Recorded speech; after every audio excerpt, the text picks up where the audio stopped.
Okay, hello everyone once again. My name is Oxana. I'm the moderator of these webinars, and we have very interesting people with us today. We have our neurofeedback practitioners, specialists that can tell us much more about their unique neurofeedback experience and mind mirror experience in how they do it and what they do, because I personally know neurofeedback from the mind mirror perspective, from high states of consciousness perspective, but I know that we do have truly a unique device that has much more to give. It provides different ways of how you can see data, how you can interpret data. We have Cynde, we have Robin, and Andrea will be on the interview with us. So welcome, and I live in Australia, for everyone to know, and it's 8 o'clock in the morning here today. Very nice sunny day. I'm Robin Bernhard, and I've been using neurofeedback for about 15 years, and newer at using the mind mirror, but I'm interested in looking at the ways they overlap. Thank you, Robin. You'll have many more questions from us today. Hi, I'm Cynde Margritz, and I'm here in Northern Virginia. I've been practicing neurofeedback for about 10 years, and we're specializing in peak performance. Using neurofeedback for optimal performance for the brain. Thank you, and you as well. We receive lots of questions from us, as you know. I just want to echo Oksana's welcome and say thank you very much, Cynde and Robin, for being here. And as Oksana said, we will have an interview at the end of the program with Andrea Groh, who is in Germany and actually is conducting a group brainwave training this weekend, and therefore could join us tonight. But it's great to have you here, and rather than introduce you with all of your credentials, because of course those have gone out in our communications, why don't we just go ahead and get started on our interview. And I would just like to ask you, Cynde and Robin, in turn, maybe start with Cynde, what it was in your background that drew you to neurofeedback and then the mind mirror. For me, it was kind of a self-help project. I had a concussion when I was 5 and developed anxiety and agoraphobia following that. Wouldn't go to 2nd grade. My mother, who's a school teacher, had to chase me around the house and actually pay me to go to school. As the years went by, I got better, but I still felt like my brain was trying to overcome some kind of inertia that I thought other people didn't have. So fast forward, I was working for NASA. My husband's actually still there. NASA used it for their pilot training, so that's how I heard about it. My husband encouraged me to give it a try, and I went for training. Actually, my anxiety was such that I didn't want someone else to mess with my brain. I had to learn how to do it for myself. And the first trainings, just 2 students training each other. The fog lifted, the inertia lifted, and basically I was hooked. There's a name for it. It's not really so magical. It's called the clear windshield effect. And basically my brain was operating at a faster speed, and colors were brighter, things were clearer, sounds were clearer. Anyway, so I decided I wanted more of this, because of course it doesn't last forever. After the first session, it wears off. So I went back and said I'd like more, and that was the beginning. Wanted to help other people experience the same thing. It's not always that dramatic for everyone. Sometimes it is, but for my beginning, it was a little bit dramatic. And what drew me to the mind mirror was neurofeedback is a very passive process. It's something that's happening down at the neuronal assembly level. And people always want to know, what do I do during a session? And we say, well, you just sit there like a potted plant. Basically, different people practice neurofeedback differently, but we were doing it in a very passive fashion.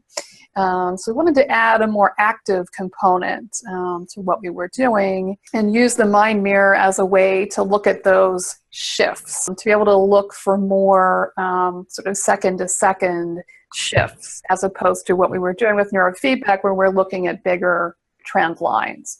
So we wanted a device that was more responsive to those subtle shifts in brain state, but we wanted to coach people through some brain shift exercises to begin to understand, so we could add sort of this cognitive layer on top of the more passive layer we were doing with neurofeedback. So that's the plan. It hasn't all merged yet and integrated, come to fruition yet, but that's how we're planning to use the mind mirror.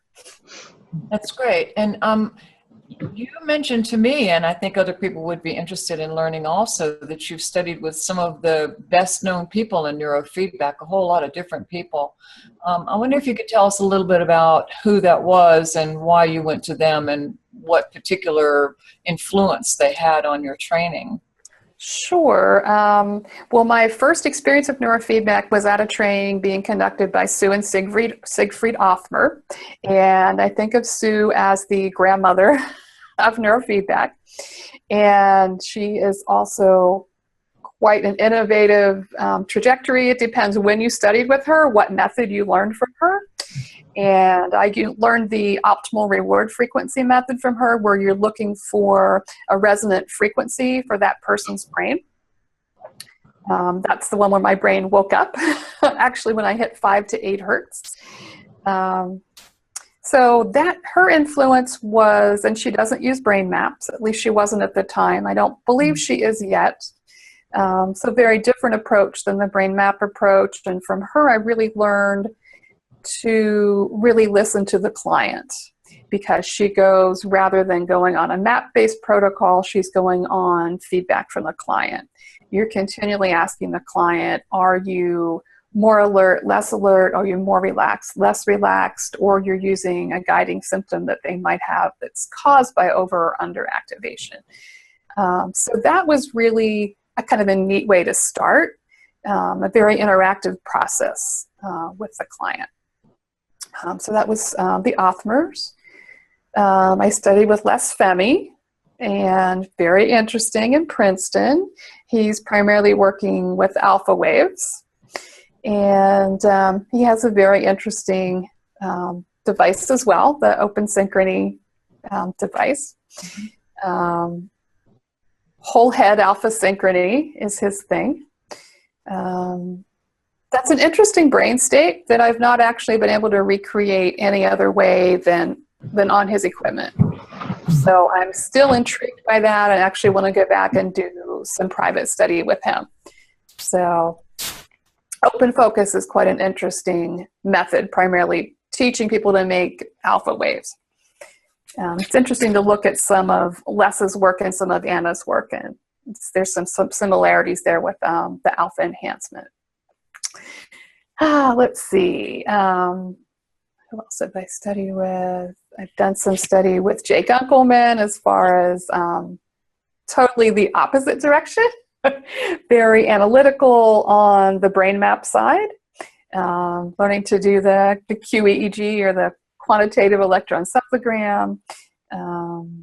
Just a completely, I guess I've gotten a lot of different aspects and kind of blended them together in the way that made sense to me. So it sounds like, from what I know of your practice, that you're using the QEEG, but you're also using the client feedback, and you're trying to find people's resonant frequency for them.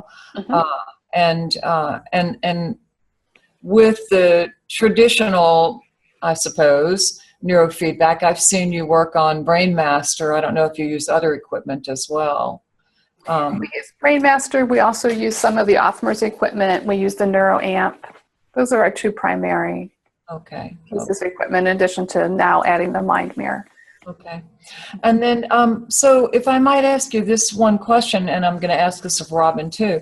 I made a statement that that we are seeing a shift now in neurofeedback, which has mostly been about pathology, at least in the United States, treating everything from migraine and ADD to brain injuries, disorders of every kind.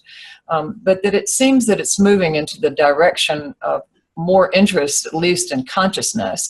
And I wonder if you can just respond to whether I am overgeneralizing or whether this is something that you're seeing. Of course, we're seeing it with you and Robin, but are you seeing many other neurofeedback practitioners interested more than they have been previously in meditation and consciousness development? I wouldn't say it's widespread, but it's definitely growing. Yeah. I think neurofeedback got a little bit too much of an association in some people's minds with that kind of exploration in the 70s. So there was a big sort of shift away from it. And now I think people are seeing, yes, there's value in going there, and that you can integrate your methods together. It doesn't have to be one or the other. So I do think there's a growing awareness of the use of neurofeedback for meditation, for expanded states of consciousness, for creativity. That's where I'd like to take it anyway. Yeah, and that's good to hear, because if you're doing it and other people start doing it, then people awaken to more than their pathology. They kind of get out of the pain body and say, oh, you mean you could teach me to meditate, or you could teach me to access issues, and then that's good for all mind mirror people and all awakened mind trainers as well, not to mention the people themselves. So hopefully we are going to see some kind of cultural shift, and just watch it for us, will you, Cynde, and let us know. I hope to make it happen. I hope you can happen too, by all means. Okay, so then we have lots of other questions for you, but if you don't mind, we'll go ahead and ask Robin now exactly the same question. Robin, I know that you have been affiliated with the Mind Mirror for many years through your work with Linda Tellington Jones, but in addition to that work, I wonder if you would just tell us something about how you got involved with the Mind Mirror and how you got involved with neurofeedback in the first place.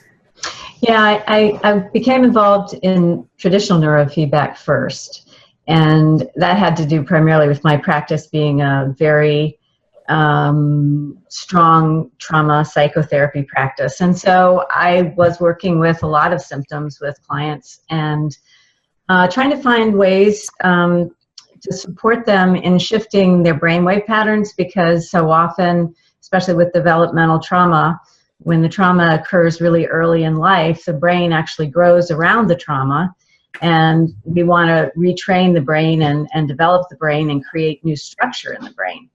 Can I ask you, can I just break in and ask you, will you explain what is developmental trauma? Well, I work with PTSD, and developmental trauma. So developmental trauma is trauma that occurs in the early stages of development in utero, within the first 2 years of life, often pre-verbal, but it can be at any point. And so the brain has developed around trauma. It's developed around a fear state. And it develops differently than brains who are in a very calm and peaceful, supportive environment. So when we see adults like this who have grown up this way, it's really unreasonable to ask them to be able to meditate or calm themselves, because these are states that they haven't experienced and their brain isn't capable of going there. So I wanted to use the neurofeedback to help people who have never experienced what it's like to feel safe, to be able to slow down their hypervigilance and slow down their cortical irritability, so that, or even their temporal lobe seizure activity, so that they could feel calm in their bodies for the first time. And also to help them use states like alpha synchrony to work through their trauma and use it like a trance state. So it's very much like imagery, but using the neurofeedback to help somebody obtain the state where they can, well, actually, another piece of trauma is that oftentimes the left temporal lobe is separated from communication from the right. And I often see clients who are either very cognitive and intellectualizing, or they're very somatic. And that's because the left and the right hemisphere aren't really communicating very well. And so we can use the alpha synchrony to help the left hemisphere and the right hemisphere communicate. And then clients can both remember what happened to them and also experience the emotions at the same time, which is actually part of the healing process. Wow. So it's really useful, and the Mind Mirror is helping to support, the generation of these states that many of these people really cannot do. And so I really understand when clients say they're not capable of meditating. And so that's my population. Well, what would happen to them? This is too good for me not to pursue. Well, what would happen to somebody who has a developmental trauma? Like, first of all, like what? Like the mother has, or the father has beat the child, or it's often a combination of it can be sexual abuse, it can be severe neglect, it can be chronic relationship trauma, which isn't even necessarily in and of itself looking like that much of an abusive situation, but it's this chronic repetitive relationship issue that the child grows up around that really causes the trauma and causes the brain to develop differently. So what would happen then if a person has this developmental trauma and comes to a mind mirror practitioner and says, I got to learn to meditate or do something? So what would happen if we try to take them down into a meditation? Or would it be a bad trip for them?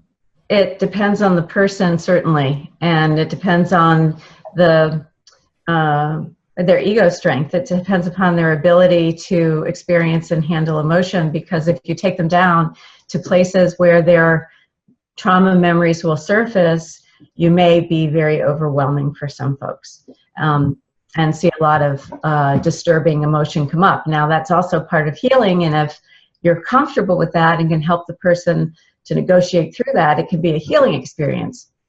Unfortunately, if you're not, it can be re-traumatizing.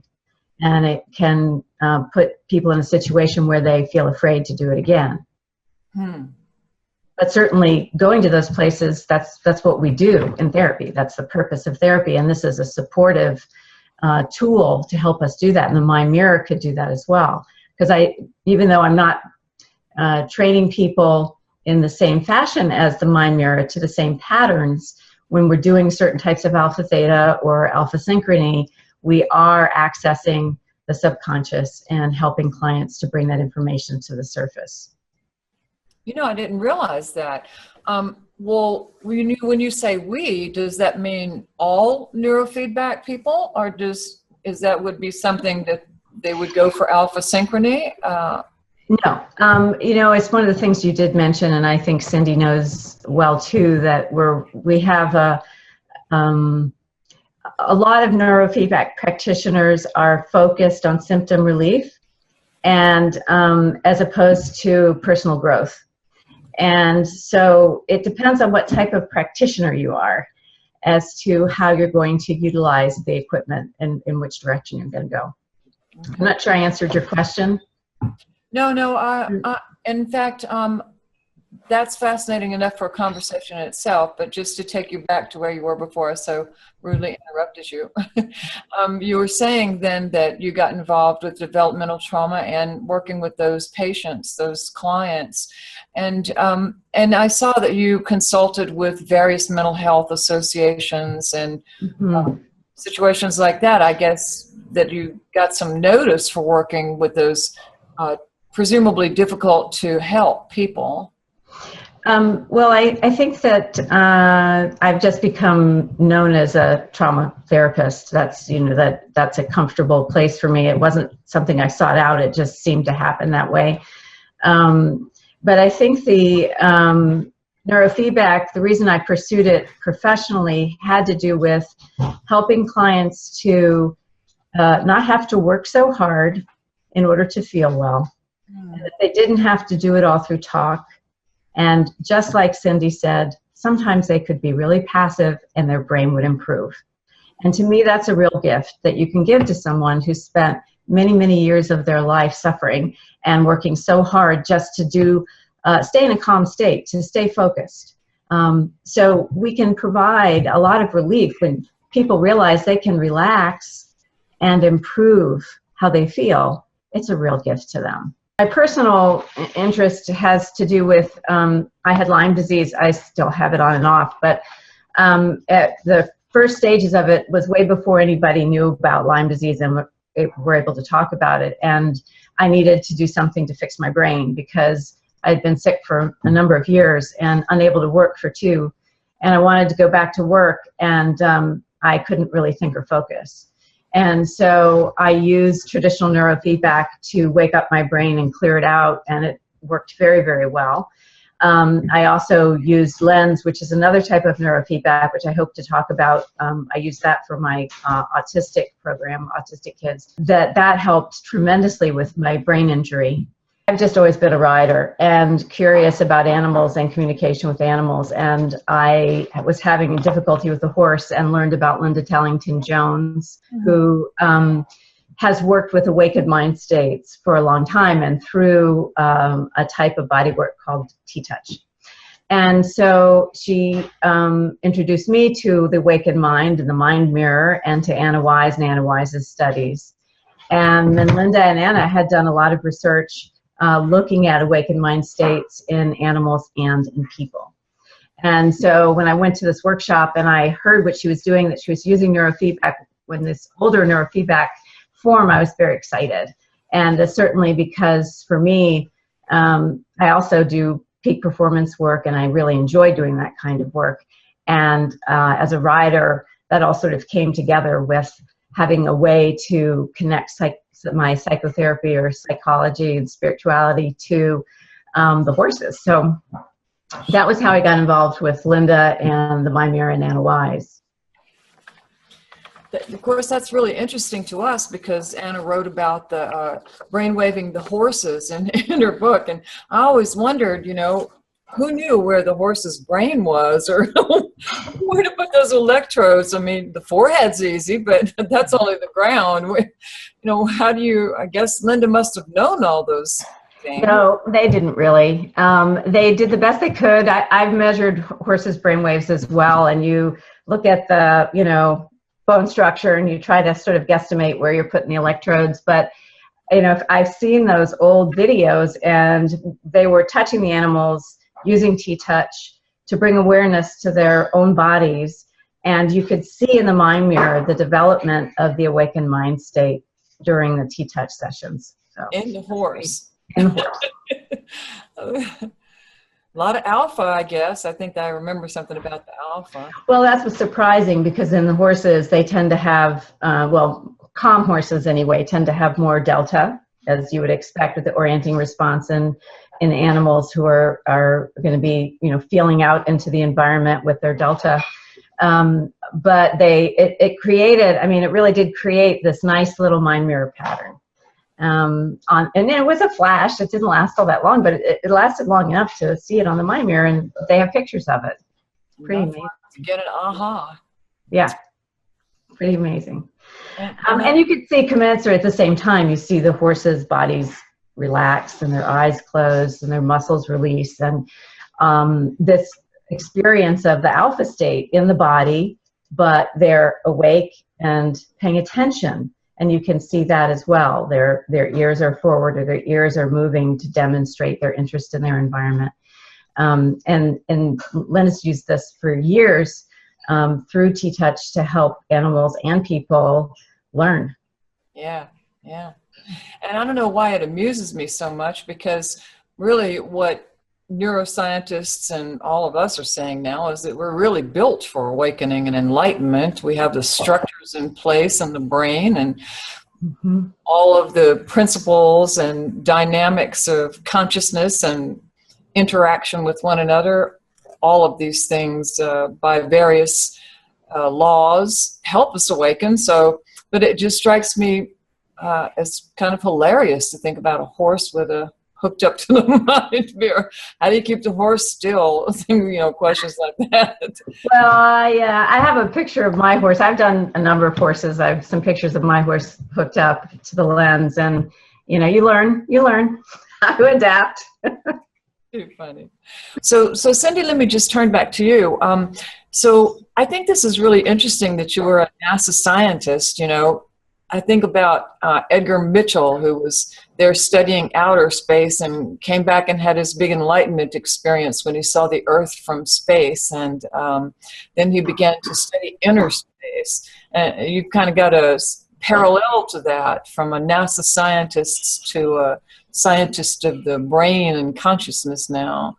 I would just like to ask you, so just what about the influence of your work with NASA, your corporate outreach and where that's leading you in your professional life? I really think the influence at NASA was more just of working in a corporate environment than any one particular space-oriented thing. It's, you know, it's got a lot of exciting things going on, but it comes down to it. It's just a bureaucratic place to work, much like any place else. So the biggest, and it wasn't ultimately the best fit for me. It wasn't where I wanted to spend my career and the rest of my life. So maybe that's why I attracted the type of people I did when I went back in to train folks at NASA. So tell us about that. Who were you training, and for what? Personal development, stress relief. And for some reason, I attracted people who end up getting a lot of clarity. They were just folks who, they actually saw my husband. He did a ton of alpha theta. And in fact, at one point, I called Sue Othmer to find out how much alpha theta. I was in the beginning, you know, I didn't know how much alpha theta was good for you or not. And he would sneak home and do alpha theta. And I would come home and he'd be washing the dishes. And, and I talked to Sue and she says, he's processing something heavy duty. And when he's done, he won't be attracted to it anymore. And that's pretty much what happened. He did, I don't know, a lot of sessions, maybe 50, 60 hours of alpha theta. And he doesn't ask to do it anymore. This has been years ago. But anyway, it went through 5 reorganizations. They're like, why aren't you worked up about this? And he goes, oh, my wife did this to me. And like, she did what to you? So he told them about alpha theta. They were calling him Alpha Theta Man at work for a while. But that's how I got my first clients at NASA. Is they saw Mark's, calm demeanor. He used to have insomnia, high blood pressure. So for them, they kind of saw this shift in him.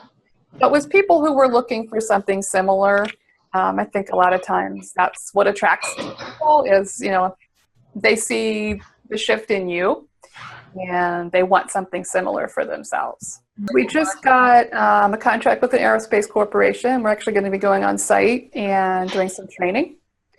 And same sorts of things, personal development, creative problem solving, and performance under pressure. So we're really excited about that. And now, is this your Zen Mind program and those other programs, or is it traditional neurofeedback that you're sort of tailoring for them? It's going to be, for each corporation we work with, it's pretty much tailored to their specific needs for their employees. And right now, what we're envisioning for them is a combination of brain shift exercises, traditional neurofeedback. We may also use the mind mirror. Combination, it's an integration. It's an evolving process. I really appreciate your taking the mind mirror to these markets. You were on like a program, was it called Brain Summit? I think so. And there were a couple of neurofeedback people there, and you just stepped right up and started talking about the mind mirror, and I was kind of applauding. Great. Yeah, that was fun. I didn't get any follow-up questions from anybody. I was expecting someone to say, hey, what the heck is that? It'll come. That was fun. Yeah, it'll come. Keep dropping the name. It'll come. Yeah. So, okay. So then personal development work with corporations. And I know that you also have a global virtual program where you're using the basics, a QEEG measurement, and then sending BrainMaster or whatever neurofeedback system and managing them over Skype or Zoom or whatever. Yes, we've developed a way actually to do a remote brain map now, so we can work with anybody anywhere. We can also do, of course, other non-map-based methods, but we have clients in Germany, Italy, Canada, and the Fiji Islands right now. So yeah, and time zones have been fun. But it does give us the ability to work with anybody, anywhere. We started the program to reach people maybe in small towns who there just wasn't any neurofeedback nearby. I'm from a small town in Pennsylvania, so we started just training some folks who we had met in Pennsylvania. So that's kind of how we started, just people who had a need and there wasn't anything around. But then we even have people who find it very appealing locally because they can train at their own convenience. They can get in a large number of sessions in a very cost-effective manner. We typically work with them once a week over Skype, or if they're local, they'll sometimes come in maybe once a month. Then we'll work with them on Skype other weeks. We're monitoring what they're doing. They're sending us their graphs, and then we're adjusting protocols. So we've been doing it for about 6 years, so we've got a pretty good system down where we're confident if you're the right type of client that we can work with you remotely. That's great. That's a real service. So how about the programs? How did they come up? The Zen Mind, the High Octane Mind, the Resilient Mind. What are they? And are these all about creativity? And if they're not, then tell us something about your creativity programs as well. Mm-hmm. Yeah, the High Octane Brain program, and these all evolved out of things that clients, sort of clusters or constellations of things that clients were asking for. So High Octane Brain is faster. Actually, some of this came from my NASA clients. They want the supercharged brain. They want the super fueled brain. We overcharged a few people in the beginning as far as jacking up their brain too much. Really? I would have people calling from the airport, hey, I'm at an 11, you know. If reality's a 10, I'm at an 11. So High Octane Brain is sharper thinking, clearer thinking, better focus, less procrastination. So it's mostly about activating the brain. And in reality, somebody might take pieces of each of these programs. So obviously, we can't work to activate a brain if someone's got some areas that are overactivated, causing them things like worry, mind chatter. So we might work with them in the stress resilience program to get them to be able to calm themselves, to be able to calm the mind chatter, to sleep better, sort of get the whole system performing better. Then we might take them into the High Octane Brain program. So in reality, the programs work together. Then the Zen Mind is designed really for people who want to go into higher states of consciousness. And that's where we do more of our gamma synchrony, alpha synchrony, theta synchrony. We actually have one of the programs that the authors have actually taken to some of the Dalai Lama's monks and had them experience this gamma synchrony training. And they did alpha synchrony. They weren't too impressed with that. Then they did gamma synchrony and they said, yes, this feels like what I've been spending the past 2 decades of my life learning how to do. So you can see the little smile beginning on Sue's face. It's on YouTube. I could certainly post the link if people want to see it. But he said the gamma synchrony felt familiar to his meditation, and they met with him several days in a row, and he reported on the next day that he had an easier time. Usually in a hotel, he has difficulty reattaining. Takes him some time to go back into that state. But he said having done the gamma synchrony training earlier in the day, that this monk had an easier time reattaining that state later. So that's kind of cool that he could benefit a little bit from the training as well. So anyway, we have that. We have Sue's equipment here that does that particular type of gamma synchrony training. In what frequencies? Frontal? And what frequencies? Can you tell us anything about that in particular? This one is done in the parietal. It's very interesting. Yes. Well, that makes some sense because of the parietal's unity consciousness association. Both lobes or in the center? In the center. Huh. That's a fascinating conversation in itself. Well, you know, that is the whole conversation. Yeah. It would be interesting, though, just as an aside, to hook the same person up to, I don't know, maybe their brain would blow up. If you hooked them up to the mind mirror and and that program that has the gamma synchrony at the same time, I wonder how those two programs would compare. Or maybe hooked up one of these monks to see if he's producing what we have defined as a gamma synchrony self-training program. Of course, there's always another conversation about that, the gamma synchrony. I would be curious to see if yours is the same as what we're working with in the new gamma synchrony. Judith? Yes. Can we just go back to, if Cynde can tell us what the frequencies are, what hertz range are we working with the gamma, because gamma is such a large area, in terms of frequency. Gamma is a big range. Sue's equipment works in 38 to 40 hertz, but depending on the person, I've taken people up to about 110 hertz. So you can work on a wide range of gamma synchrony. We've even found, I've sort of done the same thing as I learned initially with Sue of looking for the resonant frequency. I'll look for the resonant frequency in the gamma range. So I can, oftentimes I'm individualizing it. One frequency might not do much for a person, then you might go up 5 to 7 hertz. And the idea is there really are harmonics that people are going to respond to. If this is a resonant frequency, then if you do another harmonic of it, it will probably also resonate with the person. So. Okay, good. So you're just individualizing the question, but yeah. Yeah, you're individualizing it for the person. That's good. Okay. But I wonder, do you not worry about generating or stirring up and activating, you could call it Kundalini, or you could just call it energetics in the body when you're training high frequency gamma like that?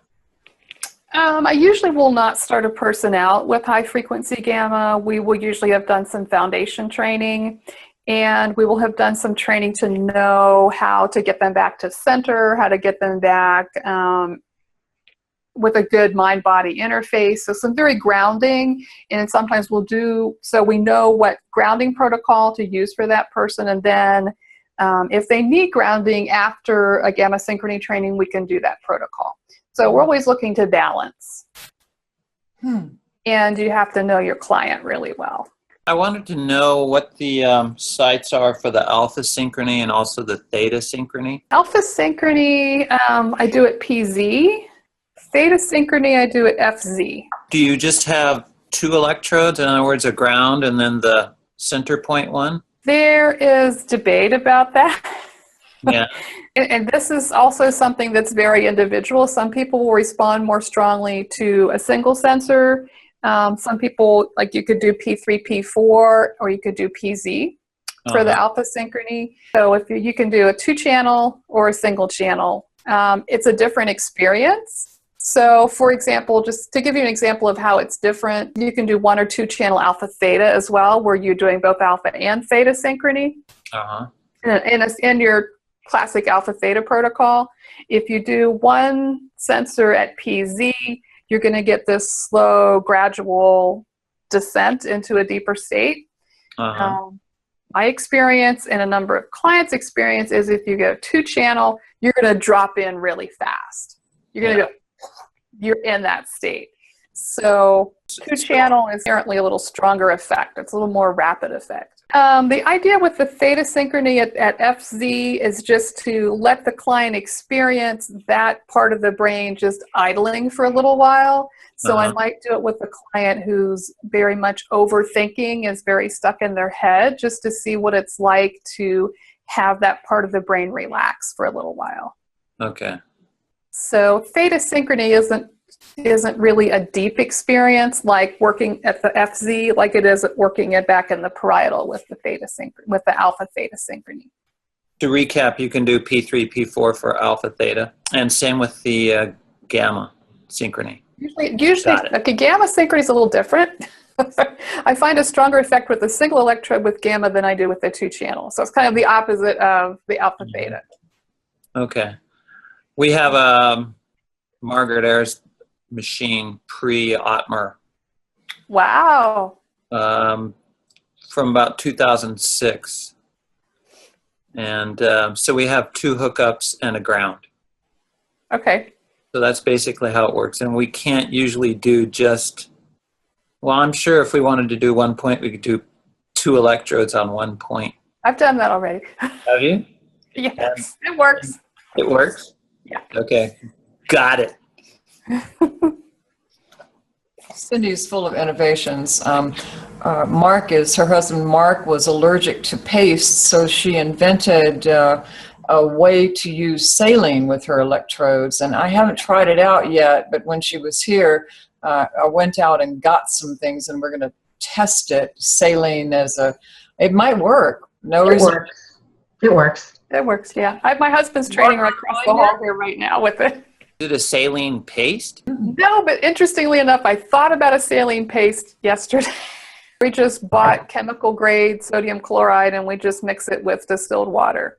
So we make our own saline, and then it's really simple. We just wrap the electrode with a piece of a cotton pad that's saturated with the saline. So it's quite simple. We devised a headband that holds them on some of the sites, but you can use one of the placement caps to hold it onto other sites. So when you do alpha theta, what do you have it set at? Do you have it set at 7 hertz or 6 hertz? For alpha, I'm actually using the Optimer's EEG Pro Alpha Theta protocol. I think it's 8 to 11. 8 to 11. Okay. I'm glad to hear about the saline, because I really don't like the paste all that much. Have you ever tried this electro mist? It's sort of a saline. Yes. Yeah. How does that work? It works fine. Yeah. It just gets expensive if you're using a lot of it. So. Yeah. in relation to the saline solution, we've always used the gel with Anna's work, so that has worked quite well with her system, with the old mind mirror. So I haven't tried the saline with the mind mirror yet, but I'm getting ready to, because we're all back here and we're using a headband to hold it on anyway, so it seems like it could be if you have the right headband, I think it could work. Yeah, so this is what Cynde had me go out and get, I'll report to you, but if you want to try it in the meantime, it's called Saline Solution for Sensitive Eyes, and some rolled cotton. And there's lots of different kinds of cotton, so it was important to find the rolled cotton. And actually, you can just use a cotton cosmetic pad too, would work. So I just still don't have it right. But you mean just no, that's fine. Either one is fine. You mean just like the puffy piece of cotton, right? The cotton ball? Not a cotton ball, but the cotton pads. Okay. And so now, you're saturating, and you just place that against the head, place it, are you still using abrasive to clean, or are you just putting it? Not usually, unless we have a client who really uses a lot of hair product. Okay, so you're saturating it, putting the electrode on that, and then here is Cynde's handy-dandy, spiffy, also self-created headband, which has got this sticky... It's got bicycle grip in the middle, yeah. Yeah. It's actually made of stretchy Velcro. Yeah, a lot of materials research went into the design. Right. My husband's an engineer, so it's heavily engineered. Right. I feel like Vanna White here. Right, and it Velcros together, so. Yeah, and they sell these for, I think, $35, so. Yep. It's a potential to order from Peak Neurofitness. Sure. Yeah, so you just keep innovating up the storm, eh? Okay, sign me up for one of those. Okay. And I think, maybe we can all experiment with this if you happen to have this saline or something. I'm going to try it sometime in the next 10 days. And I'll report back to you as to whether we can use it with the mind mirror or not. Well, let me ask you before we turn to Robin, is there something else that you want to say about any kind of specialization in your practice? You asked me about creativity. I didn't answer that question. Creativity is closely aligned with those same states that we train for the Zen Mind program. So it turns out synchronous brain activity is also very good for creativity. It's good for creative problem solving. So that's another avenue to use that type of synchronous training is for creativity. And we do have people who come in just for that, or executives who will come in like once every other week for a creative problem solving session. And we're beginning to integrate some of Anna's work with the healing blocks. to help prepare people to do an alpha theta session. I'm going to be working that into our creativity program as well. There's a lot of creative types who come in to see us. They're coming in because they have a block. Creativity, that's often what we're working on, is going into an alpha theta state and looking at the block. So you can get them there with neurofeedback. Yes, I'm proposing that it might be faster with a prelude of looking at the blocks, Anna-wise style. And then working with alpha theta. And then going with alpha theta. Could it be the other way around? Could you alpha theta train them to get them to, say, a resonant frequency of our beloved 7.83 Schumann frequency hertz, and then do a block clearing meditation with them? It would be interesting to do some alpha synchrony. Alpha theta takes you into a pretty deep state. So I usually don't work with people after alpha theta unless they want to. Actually, changing things up a little bit now. Alpha theta is a deep state. I think you could do some alpha synchrony and then do some work. Alpha theta is more of a resolution type of, I don't know, I'm sure Robin uses it a little differently, but the brain is going to gently resolve things in that state. Things including blocks or past traumas and dramas, which can be one and the same thing. But they could experience flooding, right? So do you end up doing psychotherapy when they access the material of the mind? We don't have that experience with alpha theta. It may be that we're working with a peak performance population. In our experience of alpha theta, people are only bringing up what their mind is able to deal with at that point in time. So, and again, we're working with people with peak performance. It's a little different than a clinical population. Can I ask you a question, Cynde? The alpha synchrony, what do you set it at for your hertz? Depends on the person. If we have a map and their peak alpha frequency is high, we'll go a little higher. Generally, we're still centered on 8 to 11. We might go 8 to 12 or 9 to 13. We have some high alpha people who come in who need a higher frequency. They're going to feel bad if we reward them any lower. And do you find the blocks to be excess beta very often? It's the way I think of it is that the excess beta is caused by the block. Ah, so could it be excess theta then? Could be if the client's trying to block it out. Yeah. Yeah. So the block doesn't necessarily have an identifying wave, or it does? Haven't really thought of it that way. That's interesting. Whether there's a block pattern, I don't know. That might be a good question for Robin. You see a particular pattern, Robin, in the maps when people are blocked? No, I think people are so unique, and it depends on each person. I think in how they move away from difficult emotions is different for each person. Yeah, they could move into excess slow waves or excess fast or both. Or they just go into a different, a lot of people tuck things away at slightly different alpha frequencies in different locations of their brain. And, you know, it's just hard. Everybody's different the way they do it. That's something that we would be able to see in a pretty reliable way on the mind mirror, because the theta is going to collapse if the person is blocking and doesn't want to deal with the material, or the alpha will collapse. And then also you'll see a particular frequency bar flaring and even hanging out there for a good while when they're really working on the issue in a particular frequency, sometimes 6, sometimes 4 hertz theta. It'll separate out from the rest of the category, and then boom, and then they'll say, oh, well, that's resolved, and now that theta has gone back into its more integrated pattern. And that was something that Anna really would have us look for, was to watch what was happening down in theta. Cynde, do you ever train F3, F4 for alpha synchrony or anything of that nature? I have not. No? I usually stick to FZ. Are you familiar with the bio-cybernaut man in Palo Alto? I am. I've always been curious what protocols he's doing. Because I, from what I could gather, he was using F3, F4, something like that. For alpha synchrony? Yeah. Interesting. Yeah, I met a guy a few weeks ago who had been there, but he didn't want to talk about it. So Ah. I tried. Oh, okay, well, let me know when you find out. Okay, you too. I've worked with him in the past, so if anybody's curious, I can maybe fill in a few details. But I was not terribly impressed with what he was doing. Yeah. Les Femi does exactly the same thing with a whole fewer number of bells and whistles, and it's and much simpler and much more direct.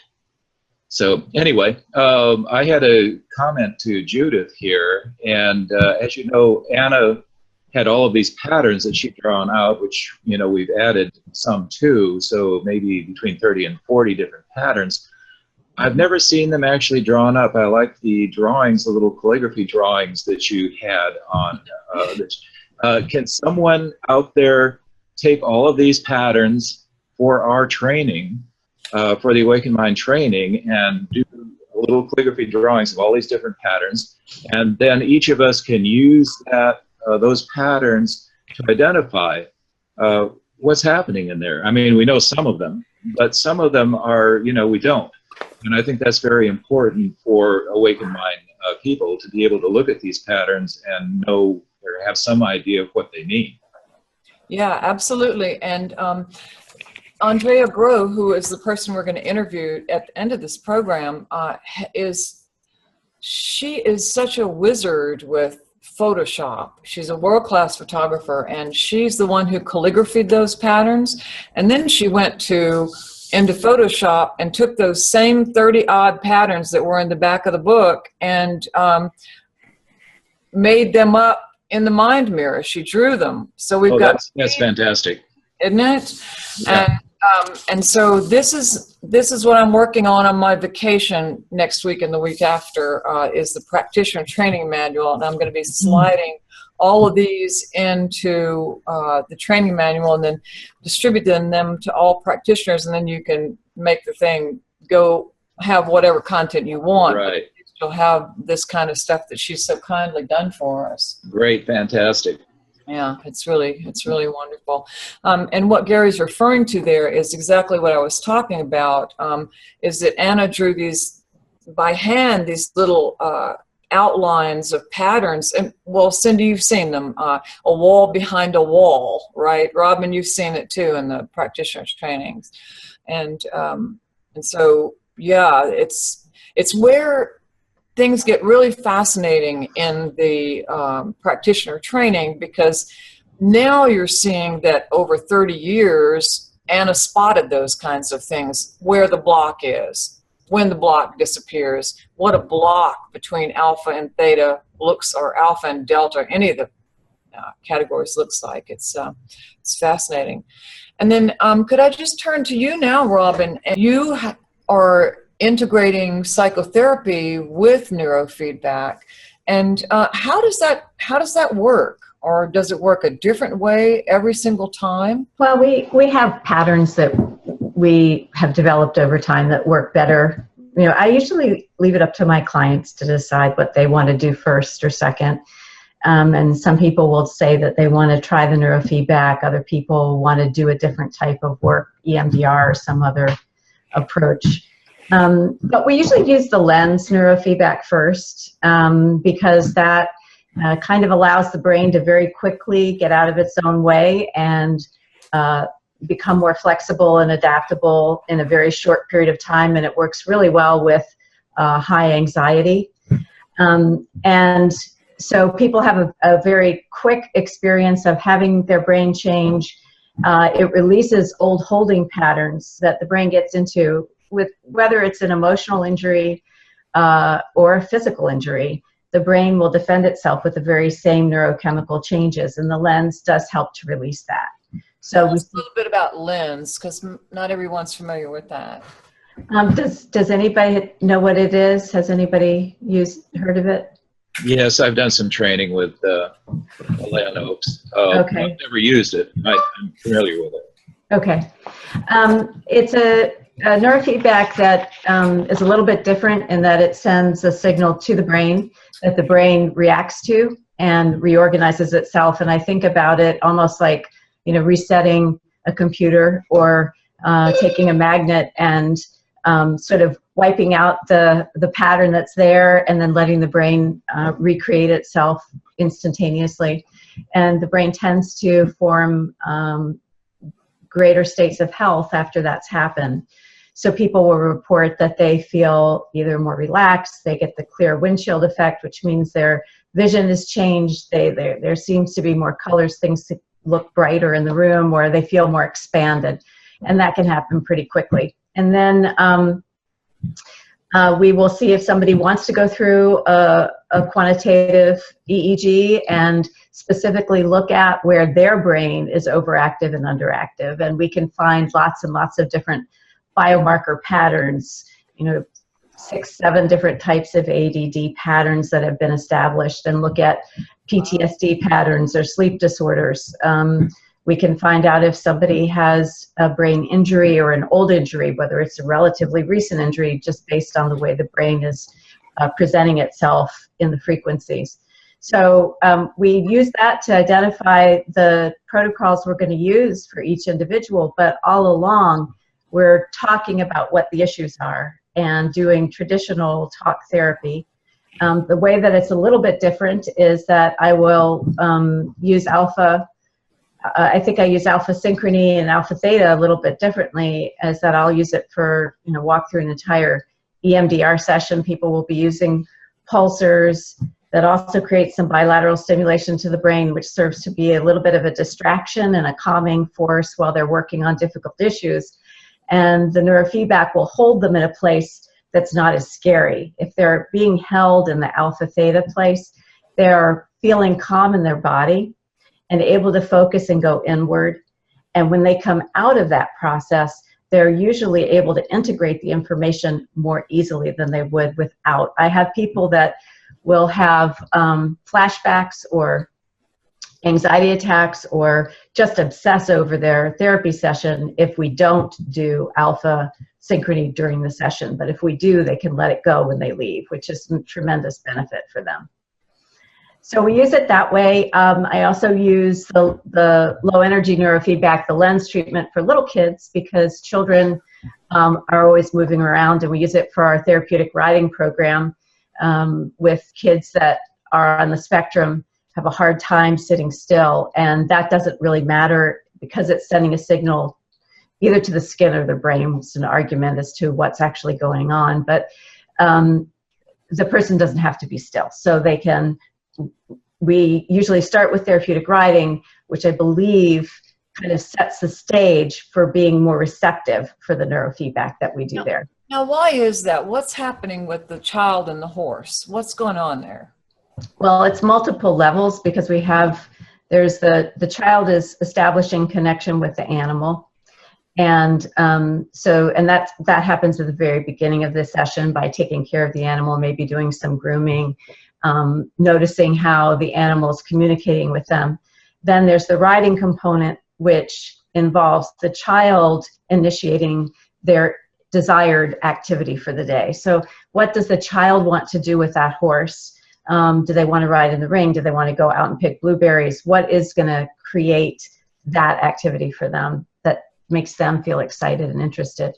The physical motion, obviously, of the animal is very much like walking, and it jostles the body in a very gentle way, and it is allowing for the body to use all those proprioceptive, interoceptive connections with itself. So sensory motor integration is improved, muscle strength is improved, self-esteem is improved, communication skills with others improved, and relaxation is another component. You're outside, it's beautiful, and you're getting a lot of, we have usually 3 or 4 people who are working with the child and the horse, because we have sidewalkers and somebody who's walking the horse.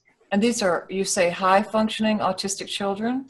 We have a wide range. No, it depends on who shows up. We have very young kids. This year we've been working with children between 18 months and about 14, a number of real young ones. And it's been wonderful to see how this combination of treatments will encourage eye contact, verbal communication that they didn't have before, empathy that they didn't have before, which is expressed verbally. And it's amazing for their parents to see the change maybe in just one session. Right. And it's because, you know, the capacity is there, but the pathways aren't being utilized. And I think that's the basis of all neurofeedback, is that the pathways are there, but they may be underutilized. And we need to activate the pathways. And we can activate a pathway that produces calm. Sometimes activating the brain doesn't mean making it faster. It may mean activating a pathway that allows someone to calm down and focus. So when you say activating pathways, you're talking about neural circuitry. But I've always wondered whether people with autism were actually operating more in delta than in the conscious mind. And if it was really about frequencies, what's the current thinking these days about autism, and why? Because the horse is in delta, right? Well, you know, I would say some horses are in delta, but they're just, my horses haven't been in delta. we tested out their brains, and they didn't fall into that category. And so when I look at the kids, autistic kids, and certainly the theories that I've been going on, talk about both brain structure and frequency. And so we look at, and also the communication between networks, so that we look at the right brain and say there's not a whole lot of communication or enough coherence and communication between the back of the hemisphere and the front right here. So we want to improve the timing of the communication there. So we call that increase the coherence on the right side of the head. But also we look at the front as there hasn't been enough pruning, at least that's one theory, that there are a lot of potential pathways there that can be utilized, but it's not clear, well-defined enough. So that we want to train specific pathways or strengthen specific pathways. And I haven't, a lot of the kids that I work with, you know, have such high anxiety, they have really fast brains. And their frequencies are typically, their peak frequencies when they first start coming in, if they're in a real anxious state, can flip up, you know, to in the 20s and 30s, and these are little kids. So that's super fast. Yeah. Yeah, and they're very uncomfortable.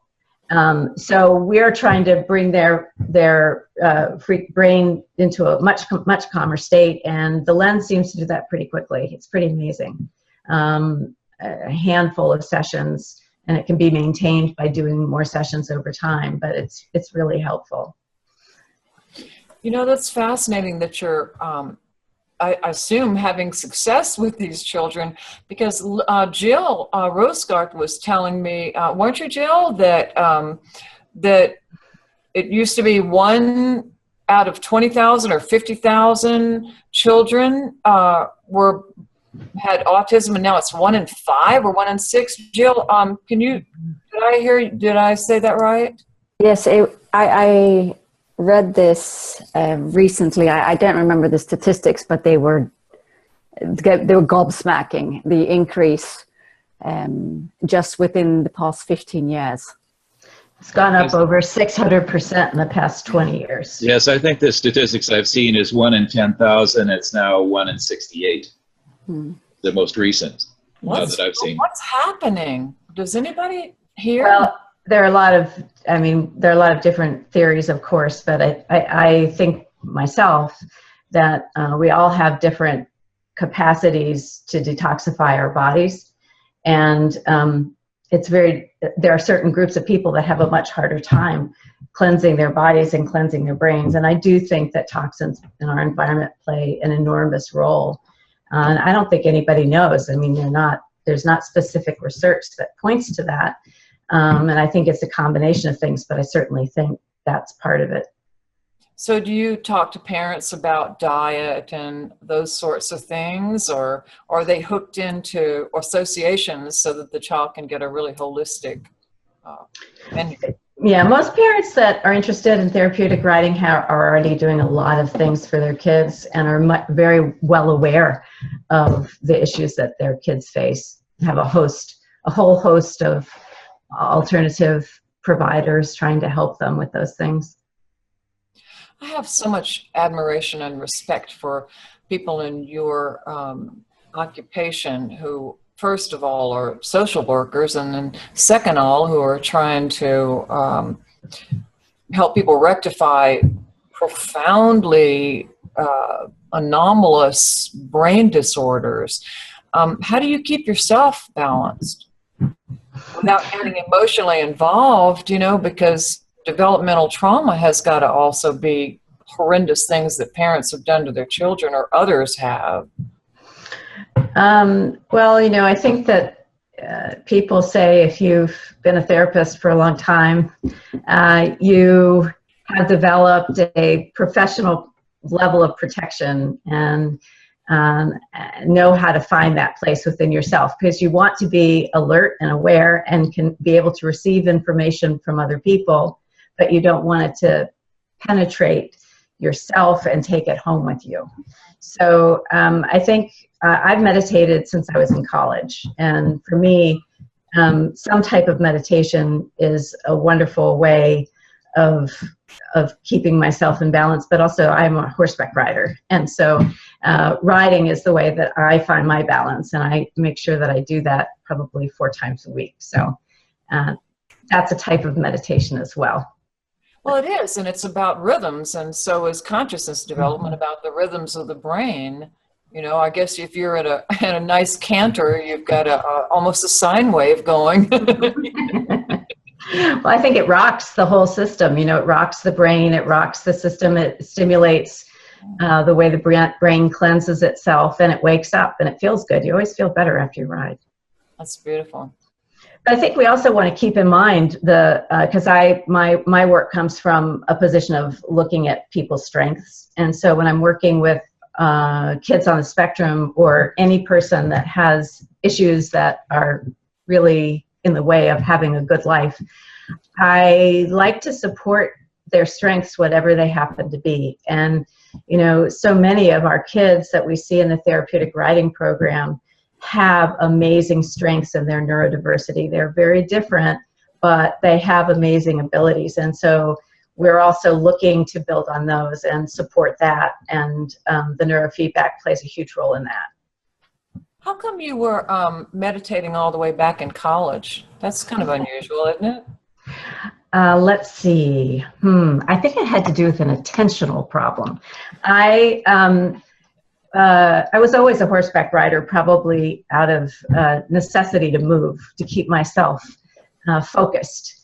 And when I got into college, I really wanted to be able to be focused when it was time to, instead of wait until it was the day that I felt focused that I could get my work done. And I found that by meditating, I was able to feel deeply rested so that I could focus. And it just helped me, you know, before a test or after studying when I was tired, I would just do a little meditation in order to recover. I'm reading what for me is the most fascinating book I've come across in years, and it's I think it's the 2016 book by Andrew Newberg at the University of Pennsylvania, who wrote that stellar book, Why God or Can't or Won't, I never can remember which it is, Go Away. And this is how enlightenment changes the brain.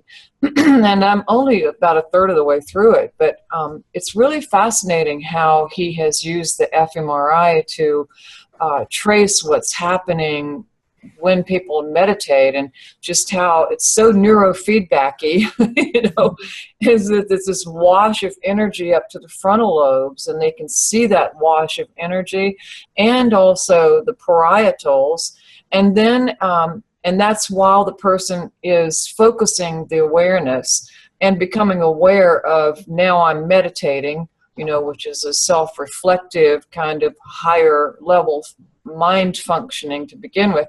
But So this energy goes there, and then it slips away. The energy, as we know from the mind mirror, beta reduces mechanically. The energy is moving away, and then it's settling in other parts of the brain. And it just reminded me of the whole, what I suppose is a neurofeedback axiom, as I understand it, is that so much of neurofeedback has to do with blood flow. Absolutely. Absolutely. It does. So much healing takes place there. And the blood flow also adding oxygen to whatever area is being trained. So you're super energizing and allowing things to heal, and allowing the brain, giving the brain the energy it needs to heal itself, which really is what it's doing in neurofeedback, isn't it? I mean, it's looking at the audio or the visual reward, as in the mind mirror self-training program, exactly the same thing. The brain is saying, oh, that doesn't feel good. I don't really like, oh, now I like that. Okay, I'm going to do that. I'm doing that. Oh, this feels wonderful. This is like, you know, you're feeding the brain some, a particular fuel that it really enjoys. And then it remembers how that felt before and self-evolves then. Is able to self-evolve then. Is kind of that the same principle that is working with your peak performance clients as well? You said you were doing some peak performance training, starting to, or have been doing it? I've always done some peak performance. That usually the people that show up for me are performers or musicians that are wanting some help being in the flow at the time they want to be there. And so we usually look at the emotional blocks that get in the way to that. It's usually the first place we go, and we find that very quickly.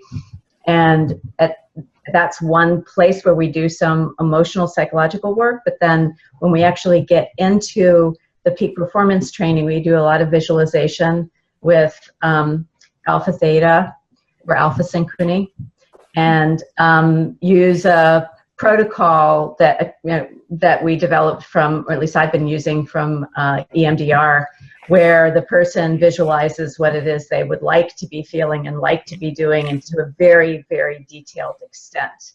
And it helps to build the muscle memory through the visualization process. Now, how does that work with EMDR? Is that the eye desensitization? Eye movement desensitization and reprocessing. Yeah, so how would that work? Can you like just show us, imagine that you're role play it and show us how that might work? Well, what would happen is I would have my client, let's just say we're a horseback rider, we'll say that. And the person is got an emotional block, and so they're going to be addressing that emotional block, looking at their self-image or self-negative thought about themselves in the situation where they can't perform the way that they would want to. And it typically, a statement comes up like, you know, I'm inadequate, I'm unlovable, I'm ugly, I'm this or that, anything that gets in the way of this processing of just being in the present moment with themselves. All these, I've got to do it, I've got to be thinking how to do it, I can't do it well enough. And so they would be holding on to pulsars. I don't use the lights anymore, just pulsars that go back and forth. And they'd also be hooked up to neurofeedback equipment. And I use a 2-channel P3, P4, O1, O2, or on the slight temporal parietal area, depending on the person and what they find is most effective for them in their visualizations. And so we'll use EMDR, which is more like a therapeutic talk process. It's hard to come up with a role play, but so they'd be doing something like this, like they're rolling their eyes and no, they don't have to. They don't use their eyes at all. Their eyes are closed. They're holding pulsars in their hands, bilateral pulsars that are stimulating back and forth. Their eyes are closed, and they're doing a meditation, internal traveling, and they're doing that to find out what the issue is around that negative feeling. and they will resolve that. Once those issues have been resolved, we move on to the actual activity that they are wanting to engage in. And we have a lot of different ways of generating a positive experience in the body and connecting that with the moments that they want to be in the flow with their activity in a very, very specific, detailed way. So for example, the person might focus, I used to use it for horseback riding. So I would think about myself on my horse going into the ring, and I would maybe see some aspect of my saddle and my knee, and that would bring up a sense in my body of calm focus and inner focus. And for me, that always would work to ground me and get me centered and focused. And then from there, I would go and execute whatever it is I wanted to execute in great detail in that state. And it actually helps a person to build the muscle memory so that when they go to perform that activity, if they cue themselves with that image, like going into the ring and looking at their saddle and their knee, they go back into that flow state and can utilize that into their activity. So you're creating a biofeedback landmark, basically, and helping them landmark what it feels like to do it right, and then you access the memory, and then suddenly you're doing it right. Right. So there are many, many convergences here between Cynde, what you're doing, and Robin, what you're doing, and Mind Mirror. You must see the similarities and feel at least some bit comfortable with what we're doing on the Mind Mirror compared to neurofeedback. What convergences or divergences would there be? Let's start with you, Robin. Maybe I'll ask you that too, Cynde. Well, you know, I was thinking about that, and I think about the differences oftentimes for me working with the population that I happen to be seeing is that we are looking at training specific parts of the brain, not the whole brain together. And I feel that for folks, once they've reached a place where their brain is more stable and they're able to function in the way that they want to function, and their brain is more adaptable, it's flexible, then it's easier for them to go into these other places, the meditation state or the awakened mind state. And I think the difference is training the whole brain versus training parts of the brain. I mean, no matter what we do, no matter where we work on the head, we're affecting the entire brain. But it's based on a slightly different orientation. I think the similarities are that there are pockets of frequencies in the theta frequency, delta and theta frequencies that bring us into our creativity or our trauma. And in the alpha state, there's less activation. It's more of an idling state. We use that for a variety of calming techniques for my population. And then there's a slightly faster frequency, and we call it the low beta frequency. That area is a great turn on focus area for a lot of people. So, you know, you're talking about putting it all together for the Mind Mirror, and for me, I could do that for my clients when they've cleared out a lot of the trauma. And I would be moving into that. That's beautiful. It's kind of like the icing on the cake. They graduate, get the rest of the cake baked, and then they're ready to go to the Mind Mirror and be iced. Because then the Mind Mirror is going to give them the subjective landmarks for the various states of consciousness, the orchestrated states that would be their peak performance, and then they can set their landmarks and go and self-evolve on their own. So they kind of graduate. They'll be graduating in a sense. Yeah. Or have a different population to begin with. Right. Some of the people that I hope will be participating with the Mind Mirror work will be already in a place where they're, you know, more like the population that Cynde's working with, where they're already in a place where they can do that. Yes, yes, and then you were going to do group trainings. We're talking about doing group trainings as well. So yeah, wonderful. That'd be wonderful. Cynde, I wonder if I could ask that question of you. What similarities and dissimilarities with my mirror work do you see neurofeedback? I'm not at the moment coming up with anything to add to what Robin's already said. We do have a little different focus in neurofeedback of looking at particular points, but there are times when the brain map eludes us, when what looks like a client needs on the map ends up not being what they need. So I think sometimes a whole brain approach might be more appropriate for some people. Again, when we're working with peak performers, we're trying to tweak things and take them to the next level. So I'm curious how adding this more active component into things is going to, how clients are going to receive it and what it's going to do for them. I think they're going to really love it. Well, we're certainly eager to find out because you know, you've just brought up this, Robin, and you have brought up this question of whole brain versus working with parts of the brain. Of course, it's the same, but years ago when I was first starting to write, you know, trained with Anna and was starting to write websites and started pulling information out of Symphony from the Brain and lots of other books to be able to write things, you know, it dawned on me that you can work on pathology to improve consciousness, or you can improve consciousness to improve pathology.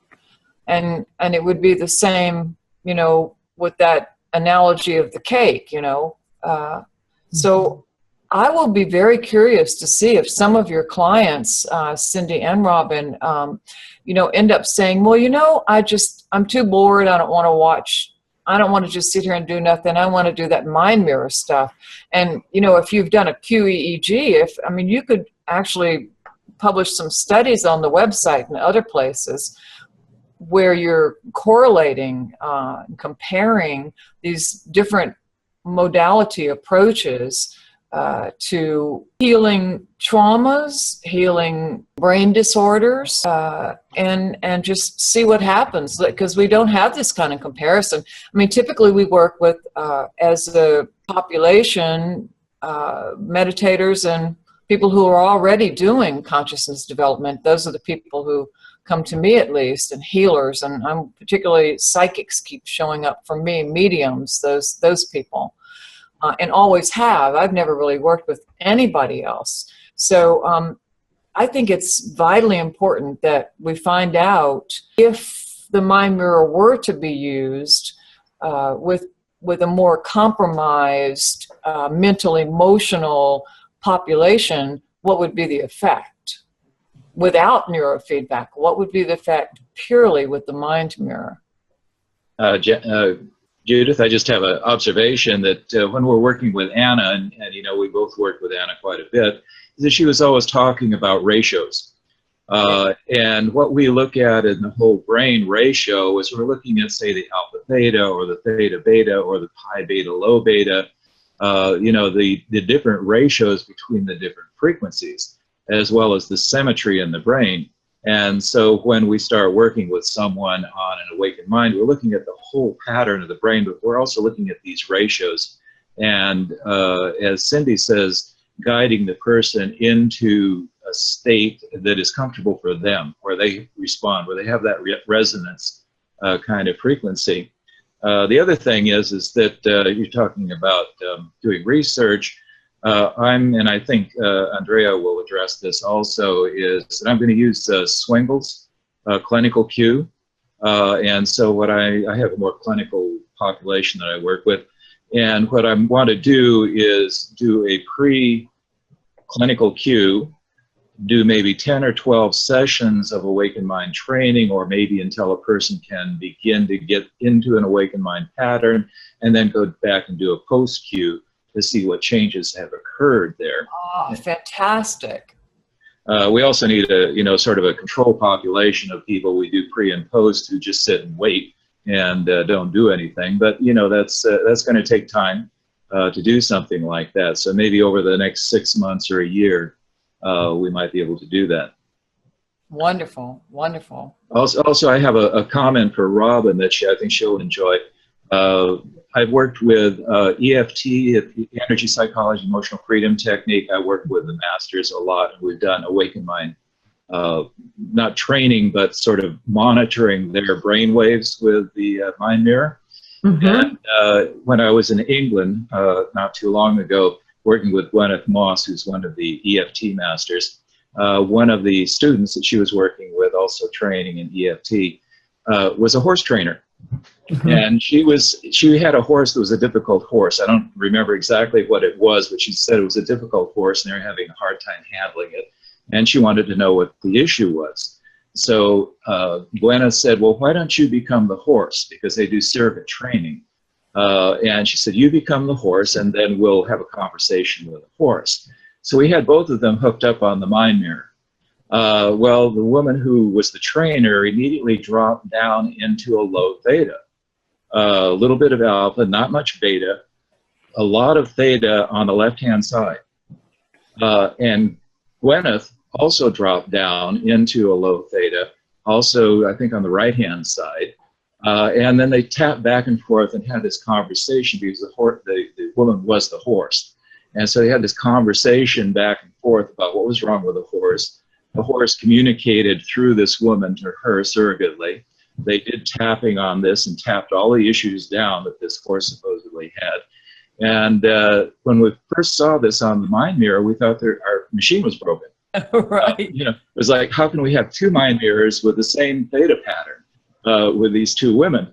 And then the upshot of it was the next day the trainer came back again and said, I went back to the horse and it seems like all these issues are completely cleared up. It's like behaving perfectly now. So it was, just one of those serendipitous, uncontrolled things. But, who knows? They were talking to the horse. Well, we do that all the time. We do communicate all the time, but it also sounds like the entrainment was powerful. Yes, it was. Balancing. And it was something we could observe as well. Right, and you can see it. I know Anna has reported things like that frequently. Yeah, when we were working with Anna out at the Oakland Zoo, and Anna and Linda Tellington-Jones were both hooked up to the mind mirror, and you could see what I found fascinating was that there was an entrainment going back and forth between the two. And one would lead for a while, and then the other would lead for a while, and the other would adapt, and it would go like a dance back and forth. And for me, that was amazing, because that's how I hope that psychotherapy also goes, as a back and forth. One person leads, and the other person follows, and then we switch. So it sounds like a lot of communication also occurs at that unconscious level. Yeah. Our brainwave patterns reflect it. Exactly. That's a great story. I was wondering if I could ask Cynde and Robin a question. Please, we're open for questions now. Everybody ask whatever questions you have, please. Have you ever treated centralization of pain?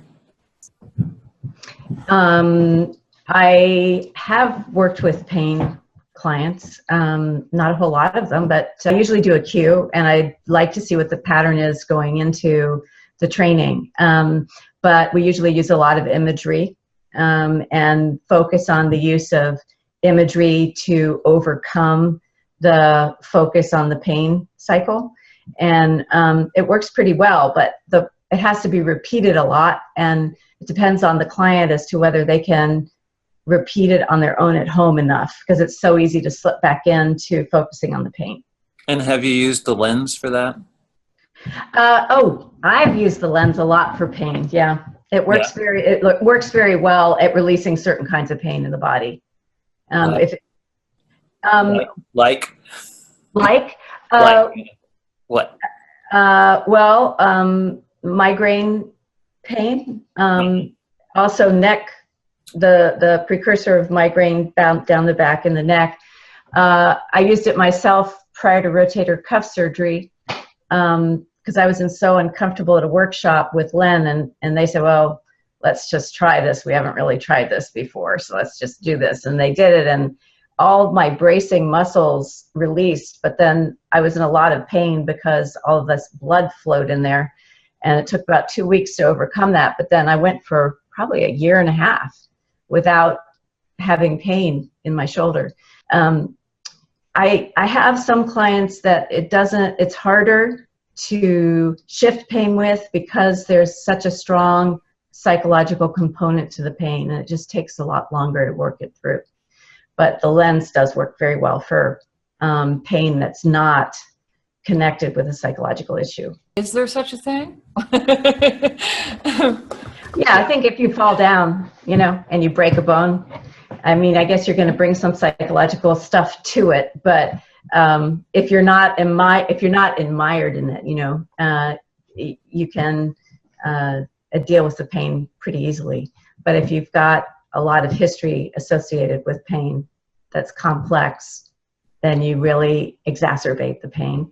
And I guess we also know that there's some folks with pain syndrome that's a little bit different. It's a whole different problem. Right. And emotional components where you live in the pain body. I know lots of people, unfortunately, know a lot of people who do that.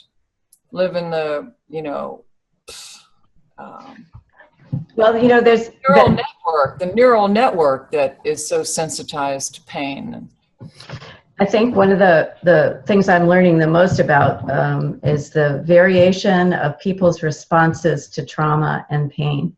And we work with somebody from Georgetown University, Gary Kaplan, and he is doing research on, you know, the inflammation in the body and the way that we're all different in how we respond and to what degree of inflammation we respond to. And it's kind of like the whole issue of whether you're a person that's capable of detoxifying your body, or you a person that's capable of reducing your own inflammation. And some of my people with the worst pain are inflamed at multiple levels in their body. And it can be exacerbated by their emotional issues. Anybody else have any other questions about neurofeedback or mind mirror, how these lovely ladies are going to use it, or anything like that? Any of these subjects, because these are really rich subjects, aren't they? I have a question that's a little off base, but I want to ask you, Judith, about I know the location of the sites for the mind mirror are particular because of the artifact production. But I'm wondering, can you, number one, set the mind mirror to not be so artifact sensitive? And then could you actually use, since you've got 4 hookups, doing hookups like on O1, O2, and P3, P4 with the mind mirror? Yeah, I mean, it's running on a neurofeedback biofeedback device. So you can do traditional, in fact, we're just a very small proportion of Ballista's customers. They mostly sell to hospitals and universities throughout the world. So, so yeah, you can use it in any neurofeedback fashion. Early on, I had a section in the user manual of how to use it for neurofeedback, but I just felt so uncomfortable knowing so little and not wanting to promote the use of neurofeedback to people who don't really know what they're doing. And, you know, I've had conversations with both Cynde and Robin about this being perhaps irresponsible. And so what Steve's going to show us on the 23rd is how to use his, how do you say this, pre-configured, I think there's like 5 or 6 different quick protocols. And they're pretty generalized. But yeah, I mean, I did have a section in the manual that shows, and we're going to put it back now that he's done this program, where to put each electrode for these quick protocols. And now as for artifact, I think we're all subject to the question of artifact, but yeah, you're right. I'll tell you something very cool. A lot of people have asked me why these electrodes were placed on actually more T5 and T6 or whatever those numbers are than where Anna placed them, just above and behind the ears. Max was placing them farther back on the temporals, closer to the occipitals. But I kept asking because in the Mind Mirror 3, we had a headband that had holes in it. So you put it across the forehead, and then wherever the holes were, that was where. But then with Ballistas, we didn't have that kind of guide. So I was really nervous about getting the exact location. And really, I don't want to say beat that horse to death. Sorry, Robin. But that's exactly what I did. And Robin helped me. She, helped me understand why to place it. And so then that set me on a round of questioning. And I kept going back and forth to Isabel Cade and Peter Staples and then Neil Hancock. And I said, why did he put those electrodes on the occipitals? Why did he put the actives on the occipitals? And finally, I asked him so many times it jogged loose an answer. And this is possibly the coolest thing I've ever heard. Not only did he put the actives on the occipitals because it picked up more alpha, but that is where Max Cade said was the place where people see the world and how they see the world. Okay. Think about that holographically. I mean, is that the coolest thing? He's saying that your visual cortex has got all the information, has got the consciousness in it that's going to tell you how they see the world. And of course, that's what the mind mirror does. I mean, it is a holographic shape. And then the other thing I beat to death was why did he do that, put those electrodes there in the first place? And that was because neuroscientists at Bartholomew's Hospital in London and other, he was connected to, he was in the medical field and all the royal societies, and he consulted quite a few people. And it was about the artifact. That's the other reason. And I've been trying to use all 5 electrodes on the forehead to get the equivalent of a traditional hookup for the forehead. And my God, the artifact is just incredible. I mean, the eye blinks, blow the gamma. I mean, you neurofeedback people know this. I had no idea, because I thought, well, we're going to be sitting still. But you can be sitting still in a deep meditation, and the slightest eye blink will show up in the pattern. Mm-hmm. So I don't know if we're going to actually be able to do that after all. Yeah. And it's not about Ballistus. It's a traditional neurofeedback device. So there's now I've talked to Steve Clark about it, and there is something he can do. He can damp down the delta, but do we really want to distort the actuality of the pattern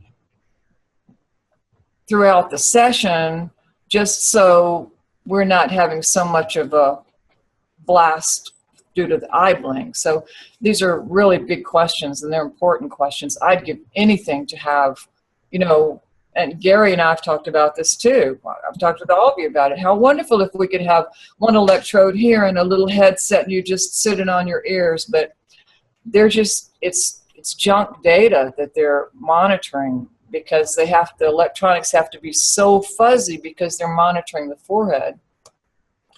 And so that's the power for us, is that Cade had the foresight to consult people and then at the same time realized, well, hey, I'm going to look at this alpha on the occipitals and I'm going to see how people see the world. And that's what's happening. That's what's happening in this mind mirror. We're seeing how people are seeing the world in real time.